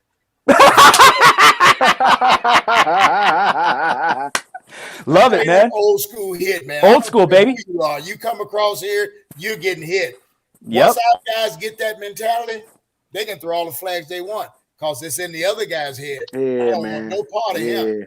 And that's the key, and I love that mentality. I only played high school football, and Pop Warner High School, but when I played, man, and when I was in the mid '90s, I was an early '90s kid, I should say. So but I remember my coach telling me, because I used to eat lunch with the wide receivers when I played safety, and I remember my coach telling me, he goes, "I see you guys eating lunch together." He goes, "You're friends, but you know what? We're on 7-on-7 drills. You can't touch the quarterback, but if the receiver comes up the middle and comes into my area, I can lay the hit on him." And my coach always told me, you give him everything you got. I don't care if he's your friend. You knock him on the ground. If you don't, most likely you're going to be the guy getting hurt. That's what we were taught back in the day.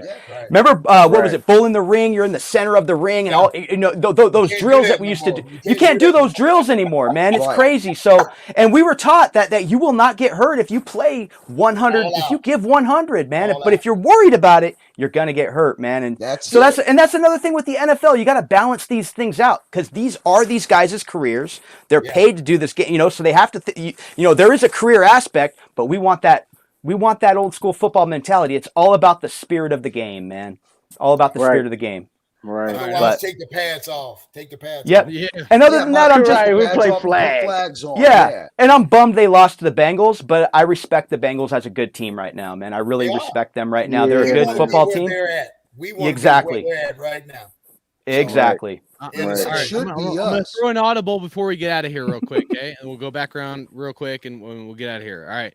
One, we didn't talk about predictable. Well, we did a little bit, but predictable offense. So one of my main complaints is like when Moreau is on the field, Foster Moreau, it's like you automatically know it's a run. And you have the honey badger with the Chiefs laughing at us and all that shit. Okay.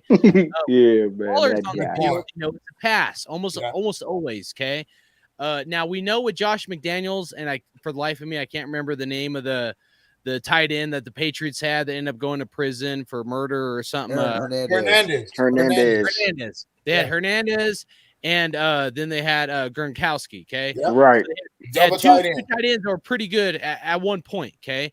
We've seen guys like a Hunter Renfrow, okay, a slot receiver that was like an Amendola or Julian Welker. Edelman.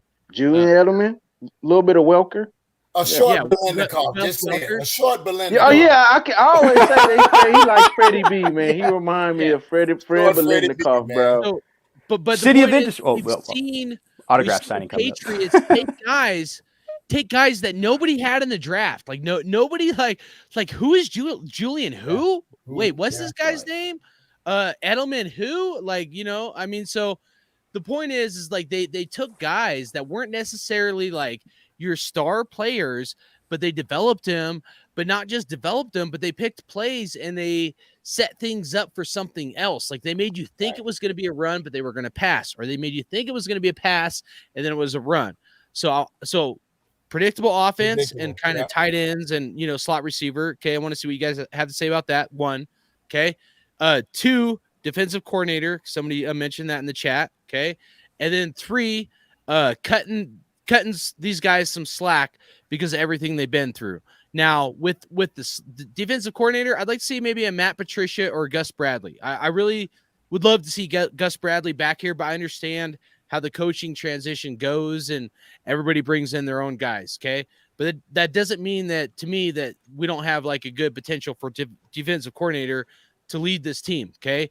Where that gets sticky is like if we have certain guys that don't fit a certain scheme, and that sucks because I think we have guys, but then there's also some contract things and 1-year deals and whatever that have to get worked out as well. So that's part of it. But and then as far as cutting the guys some slack, I mean, shit, anybody that's been a Raider fan for more than 10 years, like, me being 40 years in, even before Gruden, we had a lot of rough years. We only had a short stint of like maybe 3 years where we were pretty good, So as far as cutting guys slack, yeah, to some degree, they tried hard. They were resilient. I respect their effort, and fight and dogfight. But at the end of the day, it was not good enough. Right. I don't see us beating the Chiefs in the playoffs or going to the Super Bowl unless you get that Super Bowl. Even the two teams in the Super Bowl right now, if you lose the Super Bowl, you're the number one loser because you if you have a T-shirt and you say AFC or NFC Championship, all that means is that you are the Super Bowl loser. All your AFC or NFC Championship means is that you are the Super Bowl loser. I want number 4. And then last, I'm wearing this. last is talk about your apparel. Okay, so we got all right. We got defensive coordinator. We got tight ends, predictable offense, and slot receivers. We got giving these guys some slack, and then last is what you're wearing. So I got this at Oakland. That's right, Oakland right here, and Oakland right here. And I love it, and I make sure it's kept in pristine shape because you can't buy this shit again because we're not in Oakland anymore. So that's all I got to say. All right, so we're gonna go to, and hey, Watts Raider was at this game as well. So shout out to you, brother. Watts and Right. Violator was as well. Yeah, man, that Yeah. was that That's where Harris that Happy touchdown, man. Holidays That was That was awesome. Christmas Eve 2018 Right. against the Donkeys. And, Yep. and It was we raining. that was supposed to be Raining. our last game, or so we thought. Yeah, so we Had thought. that been our last game, we would have left we Oakland in thought. style. But hey, whatever, you know. But Raider Dave, go ahead, bud. So basically sum up, All right. what was the question again? My bad, All right. dude. Tight ends, predictable offense, slot receiver. Okay, with McDaniels versus before. Okay, apparel. Third one was giving these guys some slack, and fourth one, defensive coordinator. Okay, so like as far as like the slot receiver, man, we got a great slot receiver. I think the way our group of receivers are grouped right now, anybody can play slot. I think. I mean, you got Brian Edwards, you got Hunter Renfrow, who's very slippery with routes. I still have yet to define what I'm seeing Hunter Renfrow run out there, because it's very unique and it's almost like he implemented his own style, and it's very effective. Right. And he's been doing it since high school. So so he's a very, very unique football player. So I think there's a lot more ceiling there that I can't really define, but could definitely be, a huge threat in the slot. And of course he already pretty much is. But as far as, and then next is apparel. Yeah, man. I mean, dang, dude, I got like wearing? Represent. What dude. am I wearing? I'm wearing my old AFC champions. This is the Super Bowl we lost from Super Bowl 37. We only had a week to prepare. I drove by the stadium every day. While they were setting it up, like, we're in the Super Bowl. And of course, Sunday was, I remember we were down 34-3, I believe, at halftime. And, I watched the Raiders slowly fight and get their way back into that game, man. I just had my hopes up, sitting on the edge of my couch, a bunch of people at my house, man. 20 almost 20 years has gone by, man. So, yeah, this is my apparel right now. This is kind of like a statement. This is like a sense of urgency right here that I'm wearing, But other than that, I think I'm up to like 95 Raider jerseys in my closet. So apparel, man, I got a ton of gear. I got a collector room. I got the green screen up just to throw it down. But as far as like stuff goes, like all the newspaper articles from when we were winning the West and all that, they're all laminated on the wall. And then third one, man, I'm sorry, dude. My brain's kind of shutting down. I've been working a lot. You're good. Defensive coordinator, and then defensive coordinator. I think Jared Mayo's probably the best fit, dude. I think Jared took my pick. He's the young guy. He's really young. I just think he was drafted young by the organization. And we want that young football style to be implemented, because there's a lot of new, who knows what the terminology is going to be like, because like I said, the NFL is a revolving, the information and the way the terminology and all that, they change it up so much. So I think Jared Mayo's probably your better fit to mesh with the young players. And then the last one, man, I'm sorry. No, you're good. No worries. All right. Last one was cutting these guys some slack for everything they've been through this year. Oof. They're professionals, bro. So, man, at a pro level, man, you gotta do your job, man. You're a professional, man. No matter what happens, we're gonna go through. Life is full of ups and downs, man. And at the end of the day, it's a business. But being a pro is just like, it's a different element, man. When you're in anything you do, anybody that's out there, whether you're a contractor, NFL football player, we're all going to go through things in life. We're all going to be blindsided by unexpected, unforeseen circumstances. And my only outlook on that is, at the end of the day, you got to go out there, do your job, be a professional. So as far as cutting slack, it was a rough one. I praised everything that they did, and they did a great job. But at the same time, there's a job to be done, man. And no matter under any circumstance, man, you got to fight every day, and will to win, man. So Raider Dave, I know you on a personal level. How has that mentality helped you succeed in your own personal business?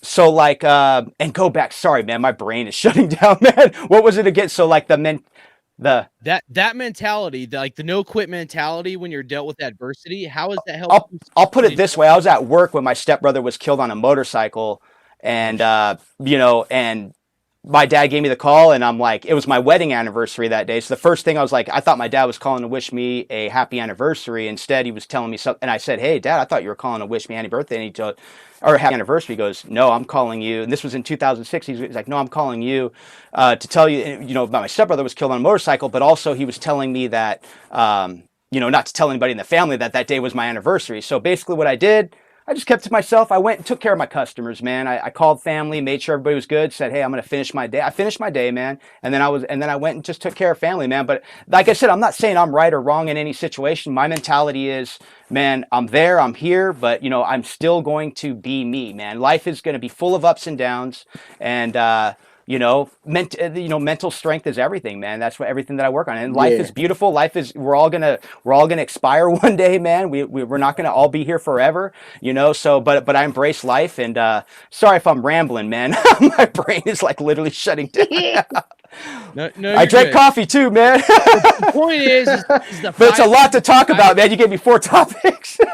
The point is the fight and the drive is what makes you succeed in life, no matter what age. Well, success is the key to happiness. Right. Success is the key to happiness. Pole, whether you own a business, whether you're a manager, whether you're at a peon, it doesn't matter. The fight and the drive is what will make you succeed, no matter what adversity is thrown your way. And let me go. And I didn't mean. And I'll go back to the Brett Favre. When Brett Favre's dad died, he showed up in that game, man. Everybody knew, and the media gave you that corporate. The media gave you the corporate outlook. Oh, is Brett Favre going to play? I knew Brett Favre was going to play. Why? Because Brett Favre's father, I should say, his father wanted him to play. In spirit, and Brett Favre threw 5 touchdowns against us that night, and so that, man, under any circumstances, at the end of the day, it's best for us as men to set examples, or any man, woman, doesn't matter. We got to set an example that, hey, you know what? Life is great, man. We got to have that positive energy. We're going to have our down times, but, like I said, life, I don't have all the answers, but yeah, man, under any circumstance, you got to do what you got to do, man. But at the end of the day, be a professional, Well said. Violator, brother. Let me see if I can remember all the questions. My bad, too. I throw you guys an audible, man. It was like I'm getting old. No, it's all good, man. You guys are throwing some good stuff out there, man. It's just making me like, wow, these guys are getting it right now. So I'm imagining all of you guys, when you're my age, how much more wisdom is going to be there, man. You can't beat that. But slot receiver, I think we're good, because I already dubbed Renfro, like I say, a mini Freddie Belendikov. Tight end, the double tight end set, I look forward to seeing that, because then we're not predictable. You don't know. We can run anything out of that formation and throw a fullback in the mix. What the fuck's happening? So still in the D grinning, they'll be cringing because somebody's going to be in the grass, Right. What was the other one? Attire? Apparel and defensive coordinator, and then cutting these guys slack. Yeah. I'm gonna say they're cutting the slack for last. Apparel, all my stuff is mostly old. So I just sport what I sport, man. I don't need the newest gear. I know. Show us, man. We want to see it. Where'd you get it? How long you had it? Tell us about it. This was recent, because I got this in August when I went into the Hall of Fame. I got this to put my patches on. So this will be with me. I'll pass this down at some time. I'll pass this down because that's an heirloom along with that ring. What number? Nice. What number is that? Congratulations, brother. Congrats. Hold on. 57. The Raiders. Why 57? My tribute to Jerry Robinson. He and I thought this boy played for the Raiders when I was a kid. I ain't gonna lie, bro. I did. I was like, Jerry Robinson. I remember, brother. I remember. Him for one, being a cast off. I watched him because I'm a big SC fan, so I watched him. He was my adversary at UCLA. So there was that. So when he left from Philly and came to us, I'm thinking, damn. So he brought that Cali swag, as they call it, plus that East Coast mentality. And they were thumping heads back then. Him, Winston Moss, Matt Millen, Jeff Barnes. I could go on and on, man. But these guys knock the shit out of people on a daily basis. And so all the old school attire, man, I'm about it. The new stuff, I think they're trying to rebrand themselves and do too much. You don't need to do nothing with this, but put it on. What was the other one, brother? Come on, help me now. Oh, hey, you're good. All right, defensive coordinator, and then cut and Defensive slack. coordinator. Somebody said the young cat. Jared Mayo? Gerard. Yes. Because he was a hammer when he played, and you know he wouldn't be coaching if he didn't have it here. So Right. if he could just relate, we've already got the talent. All he's got to do is bring those guys together, keep them aggressive, because I'm afraid that our current coordinator won't be there. I'm just putting it out there. And he may lose some players that were in his scheme. But these guys will bring in the right pieces. Like I said, that word perked my ears when they said the right pieces for what they want to do going forward. Right. And that last one about giving them slack. Yes, they are professionals, but here's the thing about life's journey. I got told this 30, almost 40 years ago in construction. Once an egg cracks, you can't uncrack it. You may as well make a fucking omelet and eat. Ooh. Going through adversity builds character, and iron sharpens iron. Right. So if you want to go through life cream puffed, that's what you're going to be at the end of the day. That's right. That's right. I couldn't find those words, Violator, but you nailed it, baby. You nailed it, man. I live by that every day. And shout out to a few of us in construction as well, man. Shout out to you, brother. Retired carpenter, brother. Hey, I gave it all I had because I wanted to be able to sign my work every day. Old guys told me that if it's good enough for you to sign it, it'll pass anybody's test. That's it. Wow, man. So put your name on it. Put your name. I can't wait to rewatch this podcast.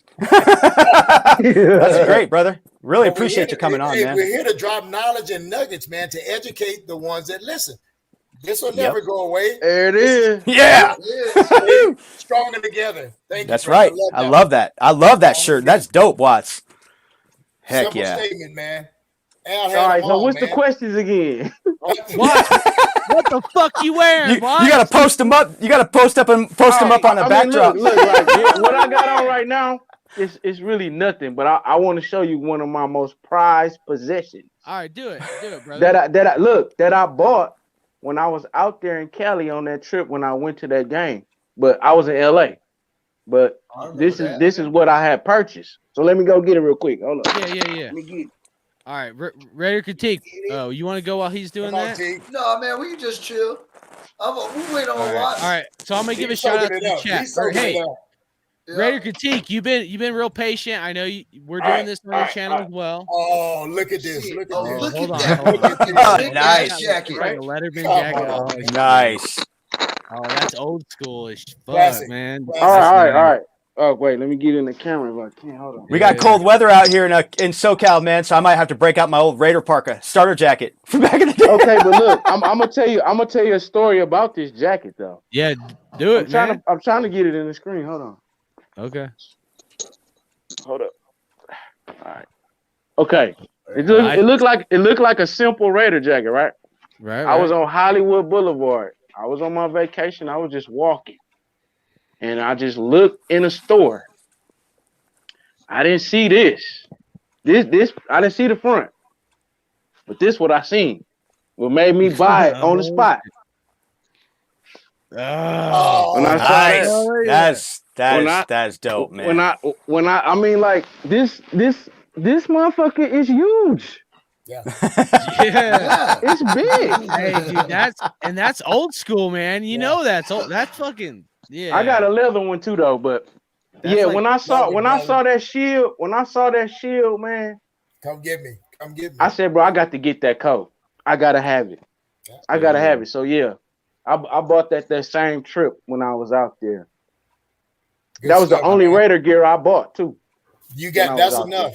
Trust me, that's you can wear that to a black tie. Hey, but because I know because we both live or all of us have lived in Cali. I mean, Violator and Dave are in Cali now, but like I treasure this fucking hat and this shirt. I got another shirt I got in Oakland, but like you know what I mean. Like this is like like don't touch my hat, like don't touch my shirt, So like it's like that experience, Yeah, Yes. definitely, yeah. Man, it's like You want to keep your gear up. You know. Well, I'll tell you what, my Charles Woodson jersey from 2002, it still had like barbecue stains on it. I did not wash it until Charles Woodson re-signed with the Raiders.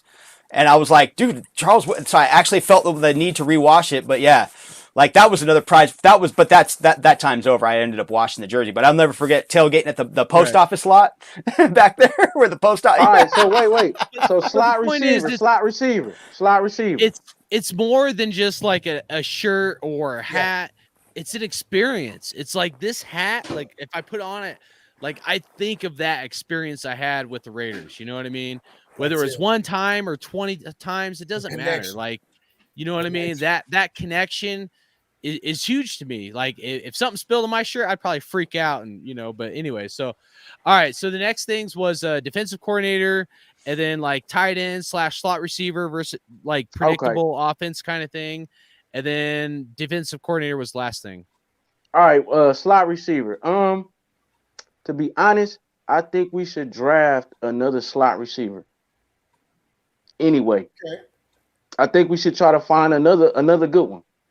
I mean, if Deshaun want to come back as a vet, I mean, I don't know. I'm just saying if he want to come back, but I think we should draft another slot receiver.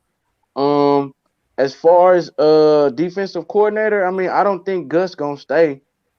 So if they thinking about getting Mayo, he was with the Patriots organization. We might as well just pick him up.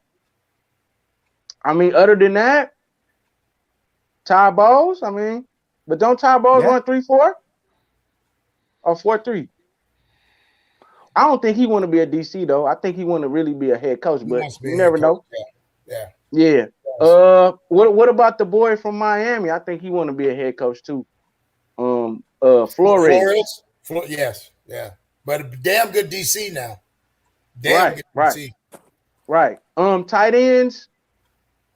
I'm gonna say this: if Foss Moreau can hold on to the ball, we'll be all right. And predictable offense, because I want to hear your take on the, you know, because it all kind of lines up. I don't think Josh is like Gruden. Right.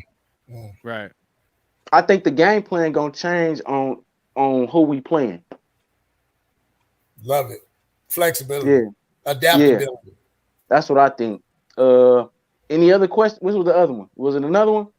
Giving the slack. Okay, about the team. I'm gonna say this, bro. After that Washington game, I said the season was over. Because after that game, it was like, especially the offense, the way we played that game out, it's like we only scored 3 points in them 3 quarters, 2 quarters, 3 quarters, and the defense got hung out to dry. I felt like, I say, man, the season is over. Like, I say, look, everybody was like, man, they're going to bench Carr. They're going to bench Carr. I say, man, if they bench Carr, boys going to quit. But they didn't. Yeah. So after that Washington game, and we won those 4 games in a row, it didn't really matter if we did lose that playoff game to me. Because I was proud of my team that they overcame being at the lowest point. To me, they was at their lowest point after that Washington game. But to overcome that and finish the season, Let me throw you an audible. What do you think was the difference after that Washington? Because I'm like on page with you. I felt the same way, real similar. What do you think was the difference of like them turning the stone for the drive and the fight that we've seen up until the Bengals game, and the Bengals game was kind of, you know, I think they just rallied around each other and they rallied around Bisaccia, the coach. They started to gel with Bisaccia. Right. Okay. So would it take, or did it take as much like adversity for them to be able to rally? Like, can they rally without having as much stacked against them? Because that's a huge thing, I think, moving forward. I don't think hopefully, but I don't think we'll go through a season like we did this season again. Well, I don't think we will get derailed. Weird, like we got derailed, bro. We was playing good before that. My question I've asked people is, can you teach integrity? Can you teach integrity? No. because a lot of times in life, either you're born with it or you aren't.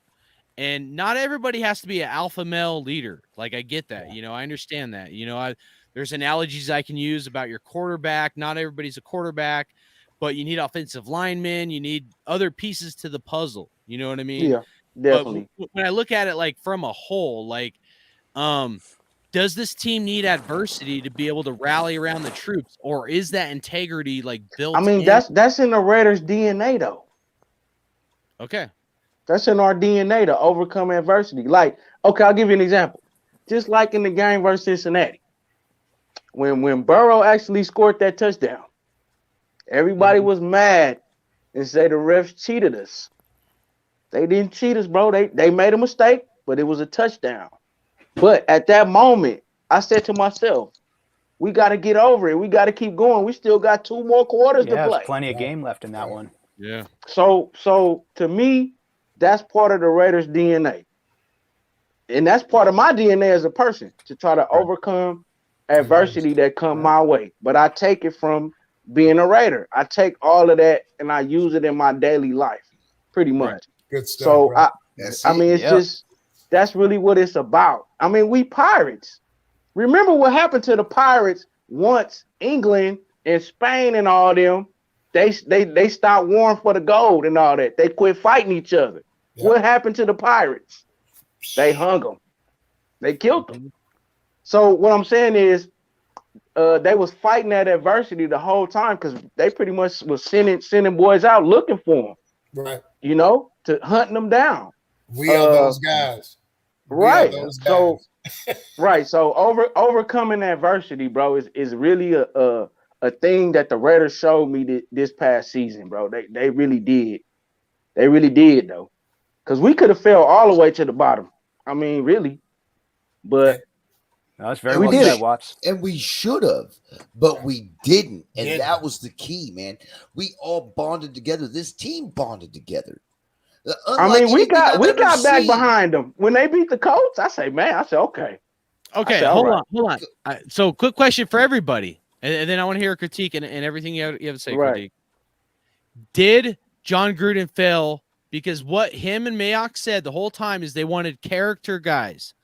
So the fact that this team did not quit, does that mean that John Gruden failed? Even with the emails and all the other whatever, you know, no matter which side of the fence you're on, okay? I'm not going to go down that road, but I just want to say. It was just Gruden play calling. That was my only issue with him. Right. But I'm just saying, like, had it been different character guys, even Mac, I mean, I hate to say it, but like, or Amari Pooper is what I call him. I think they would have quit. Yeah. I mean, had there not been really good character guys with built-in integrity, you're right, Watts. And everybody that spoke here, including, you know, critique, like, they would have quit, but they didn't. They kept fighting. So at one point, I'm like, you know, hey, it's not good enough. But another point, I'm like, fuck, man. These guys, I've seen the Raider teams quit before. Yes. You know, right. If you've been a Raider fan, you've seen it.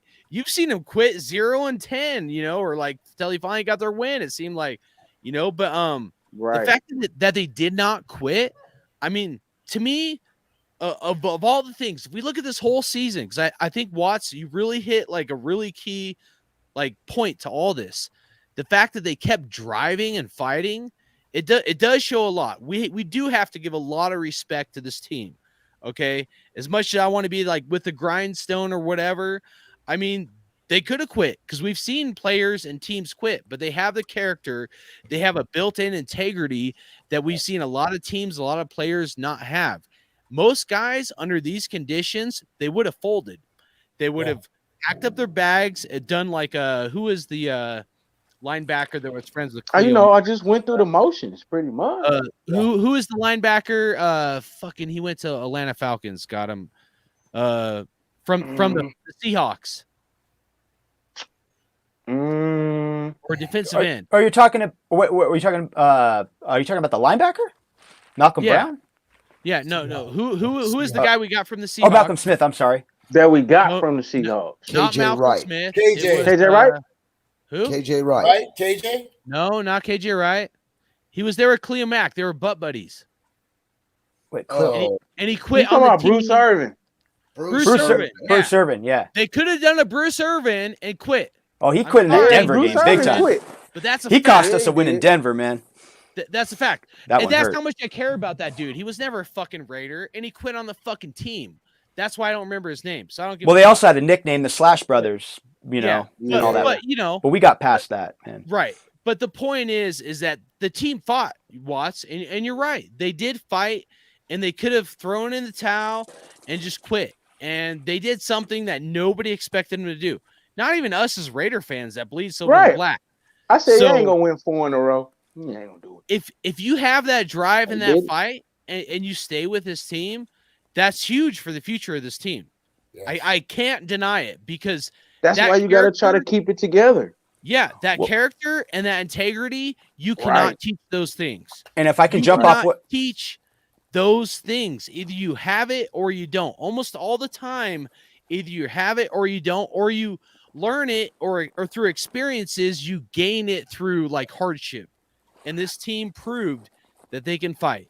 So to Elizabeth's question, I mean, I can't necessarily argue with that. I mean, I agree that we should definitely give a lot of respect to this team. Yes. They did. But from a grand scale of like 40 years, it's tough for me to be like, just give them like a trophy for participating, you know? I mean, but we only won most double-digit people- games twice in the last 20 years, so we Right. Yeah. both should be Yeah. happy about that. Yeah. Most people would have quit. So And it's great- that's huge. I want guys that are going to fight for this organization. And we got some guys that are willing to do it. Critique, dude, I want to hear your take, brother. I'm sorry. All right, first one, defensive coordinator. You guys have already preached about it. When Gruden was here before, what did they say? They were trying to build this organization in image of the Patriots, a winning culture. So now we went and got the GM, and now we've got a head coach, both from the Patriots. Why not go ahead and get our defensive coordinator from Right. the Patriots? Let's do exactly what Gruden was trying to do. And we Build a make it more Patriots cohesive culture. too. Make it more cohesive, make it all come together. Gerard Mayo is obviously going to be a logical pick for this. Now, as in giving slack to the team, I've been eating crow about this team all year long. I've been complaining and bitching about our quarterback when he does absolutely terrible and throws interceptions and fumbles the damn ball every time he gets looked at. But they all come together, man. And you know, as much as I would love to see us dominate, that's not how we really do it. That's not how we are doing it this year. We were edging these games out by 3, 4, 5 points. You know, scratching and clawing, fighting to get that win. I'll take it because the W is a W right off the bat. As the apparel that I'm wearing my Derek Carr jersey because I still believe in him. Even though he pisses me off an awful damn lot, I still believe because he came from Fresno, and that's where the hell I'm from. And I'm hoping that, however many head coaches and intern coaches that this dude's had, he's going to finally find the right one in Josh McDaniels, who's Hopefully, going to bring that elite out in him. He is a good quarterback. He's not great yet. He's great at times, but elite passers make that throw when there's 13 seconds left to go in the game, and the damn next catch is sending us to the second round of the playoffs. I think McDaniels can do that for him. Now, what we really need to happen is that if we're going the Patriot way, Derek Carr, you need to go the Tom Brady way and take a pay cut to where we can get Devontae Adams and bring him in here to where we can pair him up with Renfro. We can put him in there with Edwards, and we can run the table. Throwing the ball, running the ball. Offense scores points. Defense wins championships. Put up 40 points a game. We're not going to have anybody keeping up with us. And unless it's the Kansas City Chiefs, then all we have to do is just make sure that we score more points than them. I mean, that's where I'm Make sure we got the ball on the last position. Yes. And do not turn the damn ball over. Yeah. Don't turn the ball over. Just like Al said, You can make mistakes. Try not to make mistakes, but don't dwell on them. Just win. That's it. That's all that cracked egg right there. Right. Yep. Definitely. And predictable offense with our tight ends and Josh McDaniels and slot receiver. And it's gonna go back to what I was talking about before. See, you guys forget about Derek Carrier, the other DC on our team who never gets mentioned. That dude can fucking catch. Mm-hmm. That guy can block too. Yeah, he can block too. He that guy right there. He was hurt. He was hurt. He was out this year. But we got a 3-headed monster at tight end if we keep Waller, Morrow, and Carrier. I mean, think about we was missing Ingold and Drake. Ingold, right. And Ingle's going to be a big part of this offense as well because they operate with a fullback in New England the last 18 years. Right, and I'm pretty sure that we're still going to be running a West Coast style offense. Probably, so 3 tight end sets with a fullback is going to be possible, if not the bread and butter of this team. Can we see some spider Y2 banana? Fuck me. Oh man, Ingold can catch the ball, dude. We gonna see that. We gonna see a little bit of Belichick playbook out there, man. Oh, for sure. But we get Devontae Adams, man. It's gonna spread that field wide open. Oh yeah. Look, hey, I got Jackson on the wall too, bro. But hey, he ain't gonna be here next year, bro. He sucks. I don't think so either. So I don't think so. I mean, I don't think so. He's got. I mean, he's 34, so yeah. But Derek also needs to understand too. This is not the friendship league. Stop throwing it to your friends all the time, man. You guys, you all need to work together. There's reports out there that Darren Waller and Derek Carr ain't getting along, but you know what? That's a hell of a connection. Yeah. I've heard that. Exactly, and that's a hell of a connection, man. So you got to go there. He was wide open on that last play. You know what I mean? So I mean, he missed so many games, man. That's where you guys brought up culture, and that's where the culture is going to change.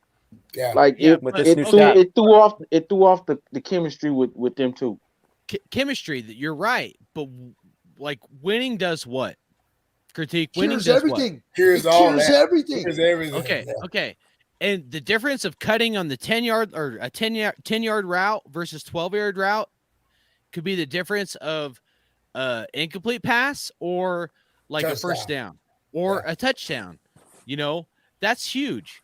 And the Patriots are very keen on the details. And I think Josh McDaniels will bring that. I think he will bring, kind of hashing everything together for my questions for you guys besides like apparel. Like, I think he'll bring that variety of options for our tight ends, because if Foster Moreau is in and it's an automatic run, what the fuck, man? That guy can catch the ball. I'm sorry. I know he's missed some catches.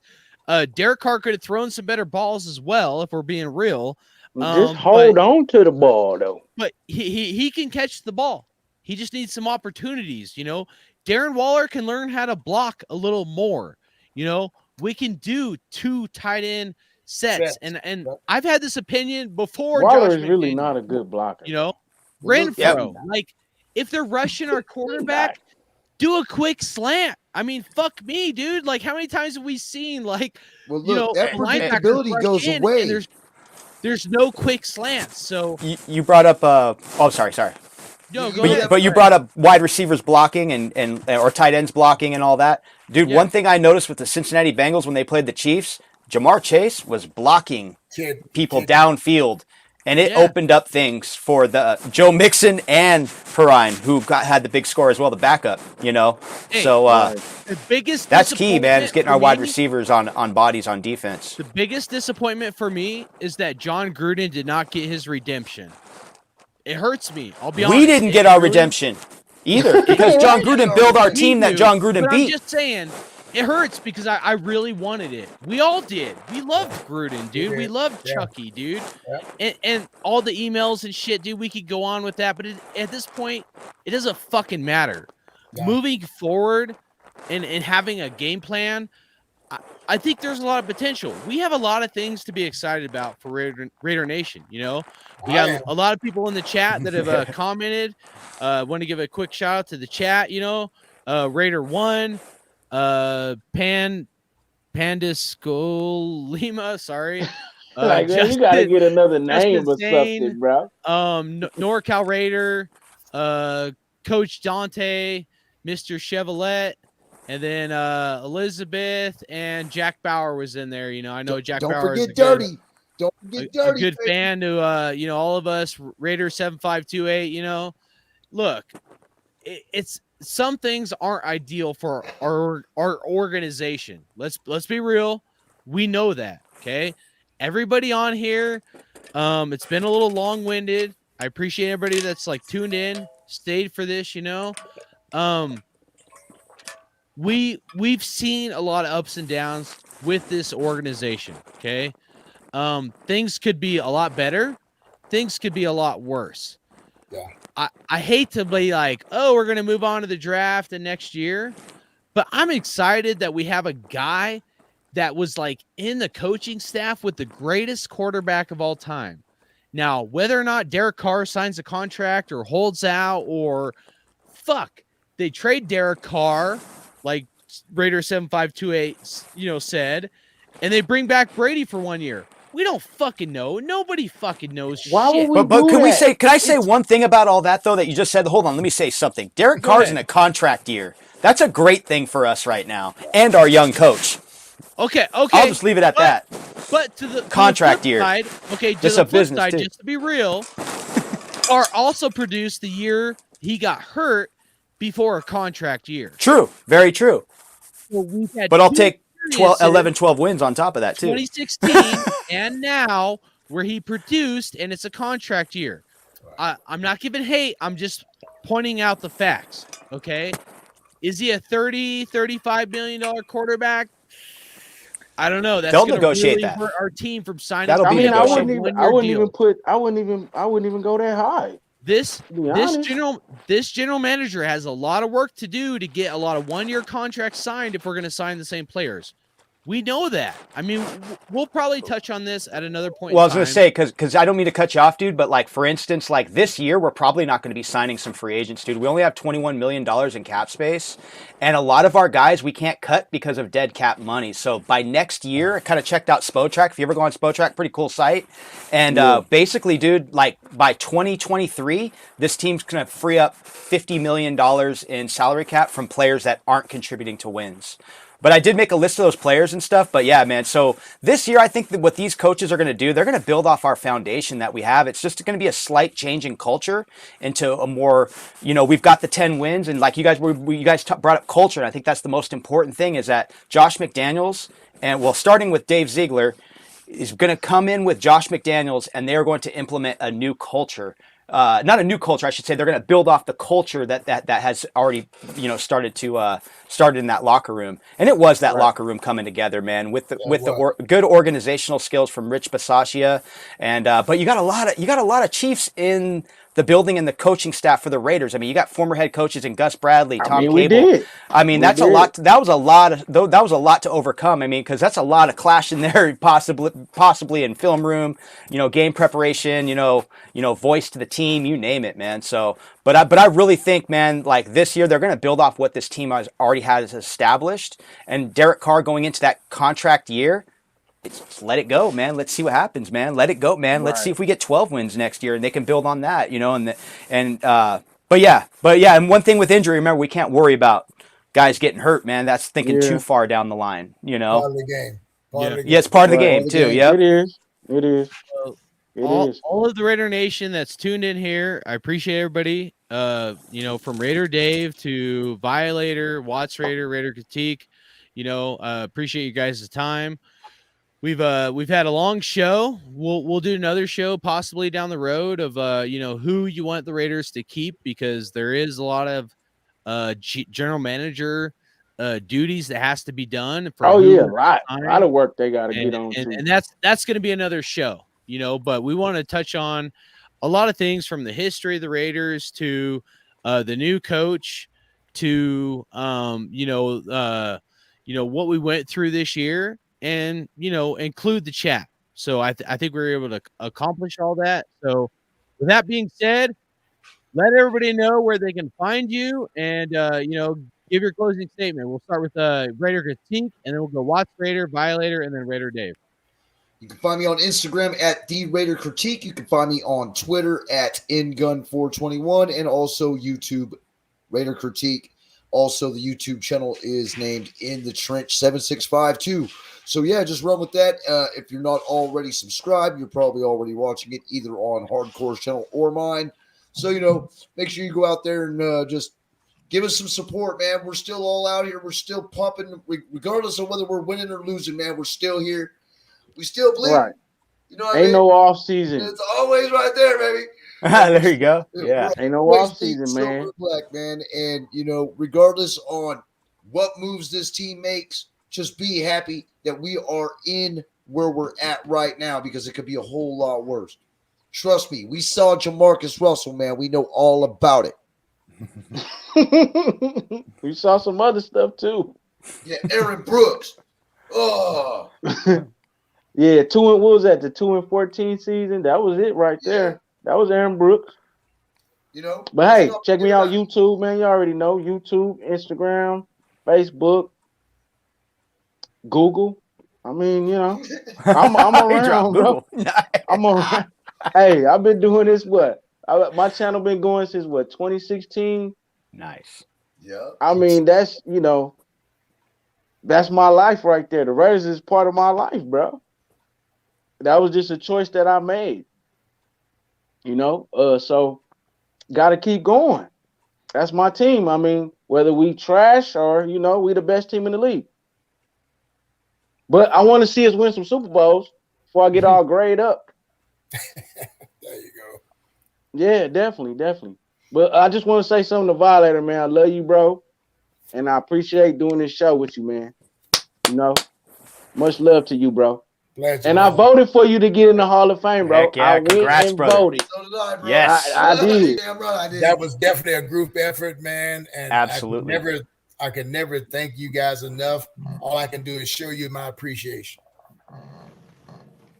In there for life, bro. In there for life. For life. That's For beautiful, life. man. That Your is legacy will live forever. It was already going to live forever before, but now it's on a national level, baby. Officially. Official. Yeah. That's a corporate side. Bring the pain.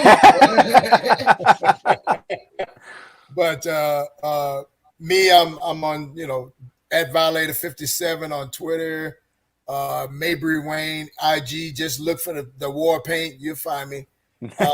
Facebook, Wayne Mabry 57, LinkedIn, Snapchat, all that stuff, you'll find me. It's very distinct. Right. Trust me. Right. What's up, Raider Nation? Much love, everybody. Much love to everybody in the tonight's show. Much love to everybody in the chat. I'm Raider Dave, man. Diehard Raider fan. Call me delusional Dave. You can call me whatever you want. I want this team to win Super Bowls every year. I want to win. And I trust me. And I've appreciated the losses over the years because it does build character and it tests your loyalty and all that stuff. And I love that. But yeah, man, you can find me on Instagram. I got my Twitter back there. I really have not been putting out any content. But I'm always game, man. You hit me up for a podcast or wherever anybody got a channel. I'm definitely any one of you guys, man. I'll jump on a podcast anytime with you, man. Hit me up. Life's busy, but it's beautiful, and I love being productive, man, and love rooting for the Raiders, man. And I just can't wait to build up that energy and get that vibe going again, where we're just ripping off wins and ripping off championships and doing some damage in this league, man. Can I say something real quick? Because you just it. stirred something in me. What I'm sitting here looking at all this energy and this passion. I want to see more of this going forward. So don't ever come up with a park or show and think that you're an island. No man is an island. What that shirt say, Watts? We're stronger together. Oh, yeah. That's right. Definitely. That's right. That needs to be our mantra going forward. Stronger together. Yep. I love that shirt, man. That is dope. Everybody, support everybody else's thing, man. That's what makes us the melting pot that we are. Right. That's Al's vision, guys, from the very beginning. Unity. Right. Unity. Under this. Right. That's right. So I'm Hardcore Raider. This is the Hardcore Raider Nation podcast, even though it's a video cast, doesn't matter. But I personally want to thank Raider Critique because he brought me out of retirement. Guys like Raider Dave and myself own a business.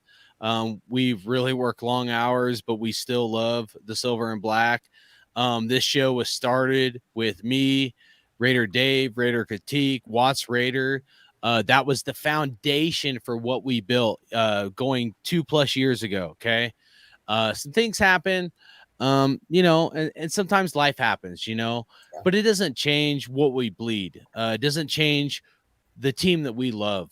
No matter, this show was always done to create unity. And if it ever got to a point where unity could not be done, we won't do the show. But at the same time, none of us are going to always agree with everybody. That's not what this show is about. That's not what this content is about. It's about bringing a variety of Raider fans, Raider content creators. I mean, the Violator, no game I can ever remember growing up, if I watched a game, if I didn't see the Violator, it was like the game was not complete.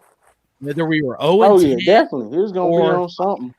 10-4, it didn't matter. I had to see the Violator.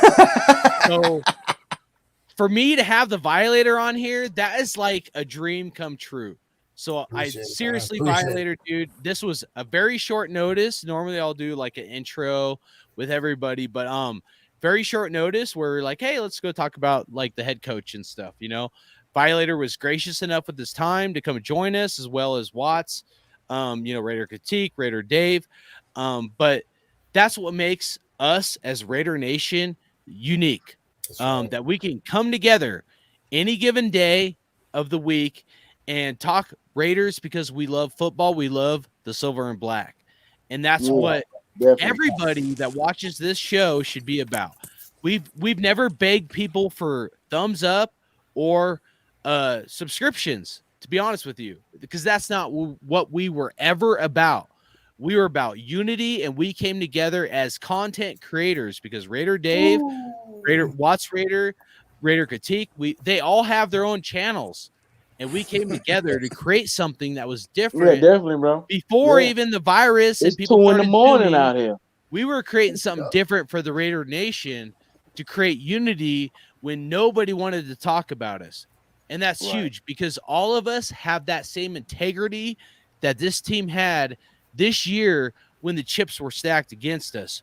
We came together when everybody was against us. So Raider Critique, I salute you, brother, and bringing me out of retirement, and everybody else that's here, whether you're in the chat or you're here live, Watts Raider, Raider Dave, Violator, Raider Critique. I appreciate everybody. You guys don't know how much this team has meant to me. I've literally shed tears over this team in the last, I'm almost 40 years old now. And it's because I love this team so much. And I want them to do great things so much. And there's been years where they've had the chance to do great things and it's fell short. It's failed short. But I'm optimistic about the future. We'll see what this head coach and GM does. There's a lot of things that needs to mesh, from contracts to other stuff. But I definitely look forward to doing another show with everybody. Anybody that tunes in or in the chat, I just want to say thank you very much and appreciate it. And if you give it a thumbs up and a subscription, even though I usually don't ask for it, we appreciate it. But that's not what we're about. We're not clickbait. We're not here to make money because we don't make money off this. We do this because we bleed this right here, silver and black, baby, all day long. And you know what? Oh, yeah, I forgot about the bag. Yeah. We're growing in glory, dude. Clean, you guys see that?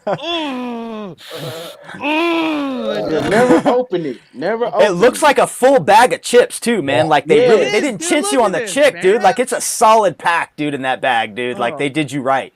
That's Violator, awesome, bro. I love you, brother, dude. I got you, you, and I'm cuddling. I got you, man. Take care of that bag. Take care of that bag. That's gold right there, bro. That's gold. I'm so happy to call y'all family, man. Yeah. Thank you. All right. Thank you. I got to give it for a better family. Really can't. We're all so diverse, but that's the great thing about it, man. And it's exactly what Violator says, man. This is what Al wanted. That's what he wanted. Right? And guess what? It was all about anti-establishment, sticking it to the man. And, I think we all fit that criteria real well. And we need to keep it alive. It doesn't matter how much money they give us in Vegas. It doesn't matter how much money they dump into our stadium. We still need to be the redheaded stepchildren that take it to them every single time they challenge us. Right. And that's just the way it is, because that's the way the culture was designed to be with this organization. Don't change it. Don't be asking people to sit down in the stands. If you're asking somebody to sit down in the stands, take your bitch ass out of the stadium. Go sit in the parking lot and watch. Go watch it at a casino. You want to see? You want to see what's going on. Because look, you're gonna go up to the wrong person and you're gonna talk that wrong shit. All right, and look, if you want to know what the fuck happens next, just go look at the footage. There's plenty of it out there. Hey, and you know what? Anybody can be a Patriots fan when they're winning. Anybody can hop on the bandwagon of the Queefs when Mahomes is there and they're winning. But to be a Raider fan when you've bled silver and black through thick and thin, and you've been there through all the ups and downs, man, that builds character. Yes, sir. And that builds drive, and that builds fight. And so with that being said, let's do a Raiders on 3. You guys ready? Ready. 1, 2, 3. Raiders! Yeah. Let's go. Let's get it. That's right, man. That's commitment right there, brothers. I got to give a shout out to Stater Brothers up the street, though. The manager, Super Bowl week, they get all the balloons up for the 2 teams that are in. Every year, homie up the street decks the whole meat department out with Raider balloons, dude, like it's a Raider Super Bowl. Shout out to that. Shout out to that. I love it. I take pictures. I send it to everybody. I always say, man, hey, we still own this state and we own the globe, baby. That's right. Hey, the Raiders gonna always be Cali. That's right. I mean, man. Can't Cali's take it out of us. Can't take Yep. it out. Definitely. And I can't wait to be fired up on Super Bowl Sunday and go into that Stater Brothers and get my meats that day, dude, because I got to compliment them like I do every year, man. I think I shot you those texts a few years back, man, Mike. I'm like, look at this shit. I'm like, oh, man. Yeah. All right, we're going to do the outro, the intro, and then you guys hang tight for a minute, all right? All right, man. All right. Love you guys. Peace, Raider Nation. Let's go. Raiders.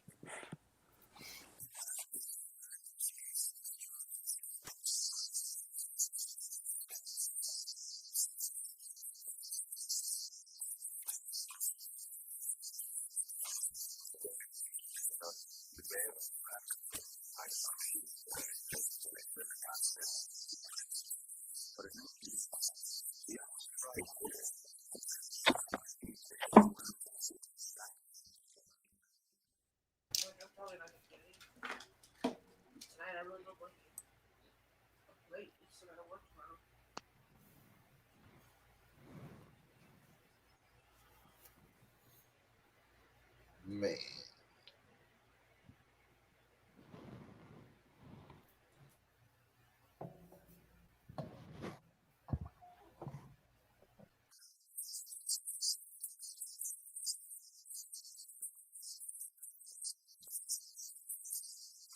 Look, happy holidays, Raider Nation nationwide. Let's go. Get some.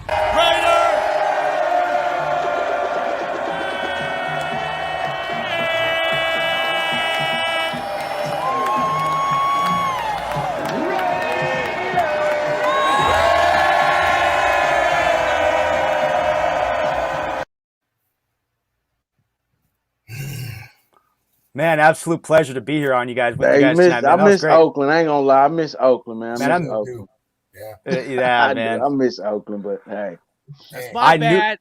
I knew I was going to miss everything, man. I miss Oakland, too. Of course, dude. And that's the thing is that's why, man, one thing though is I'm always thankful to appreciate everything as we're going in this life, man. It's like, like one thing, man. I mean, like sometimes if you go to a game, man, and you just sit there and you just kind of, like I remember it sat at the top deck. We got our ass whipped by the Broncos that game. It was like 2008 when, who was it? Eddie Royal killed us in that game, man. The opener, I think we had Javon Walker. Eddie Royal.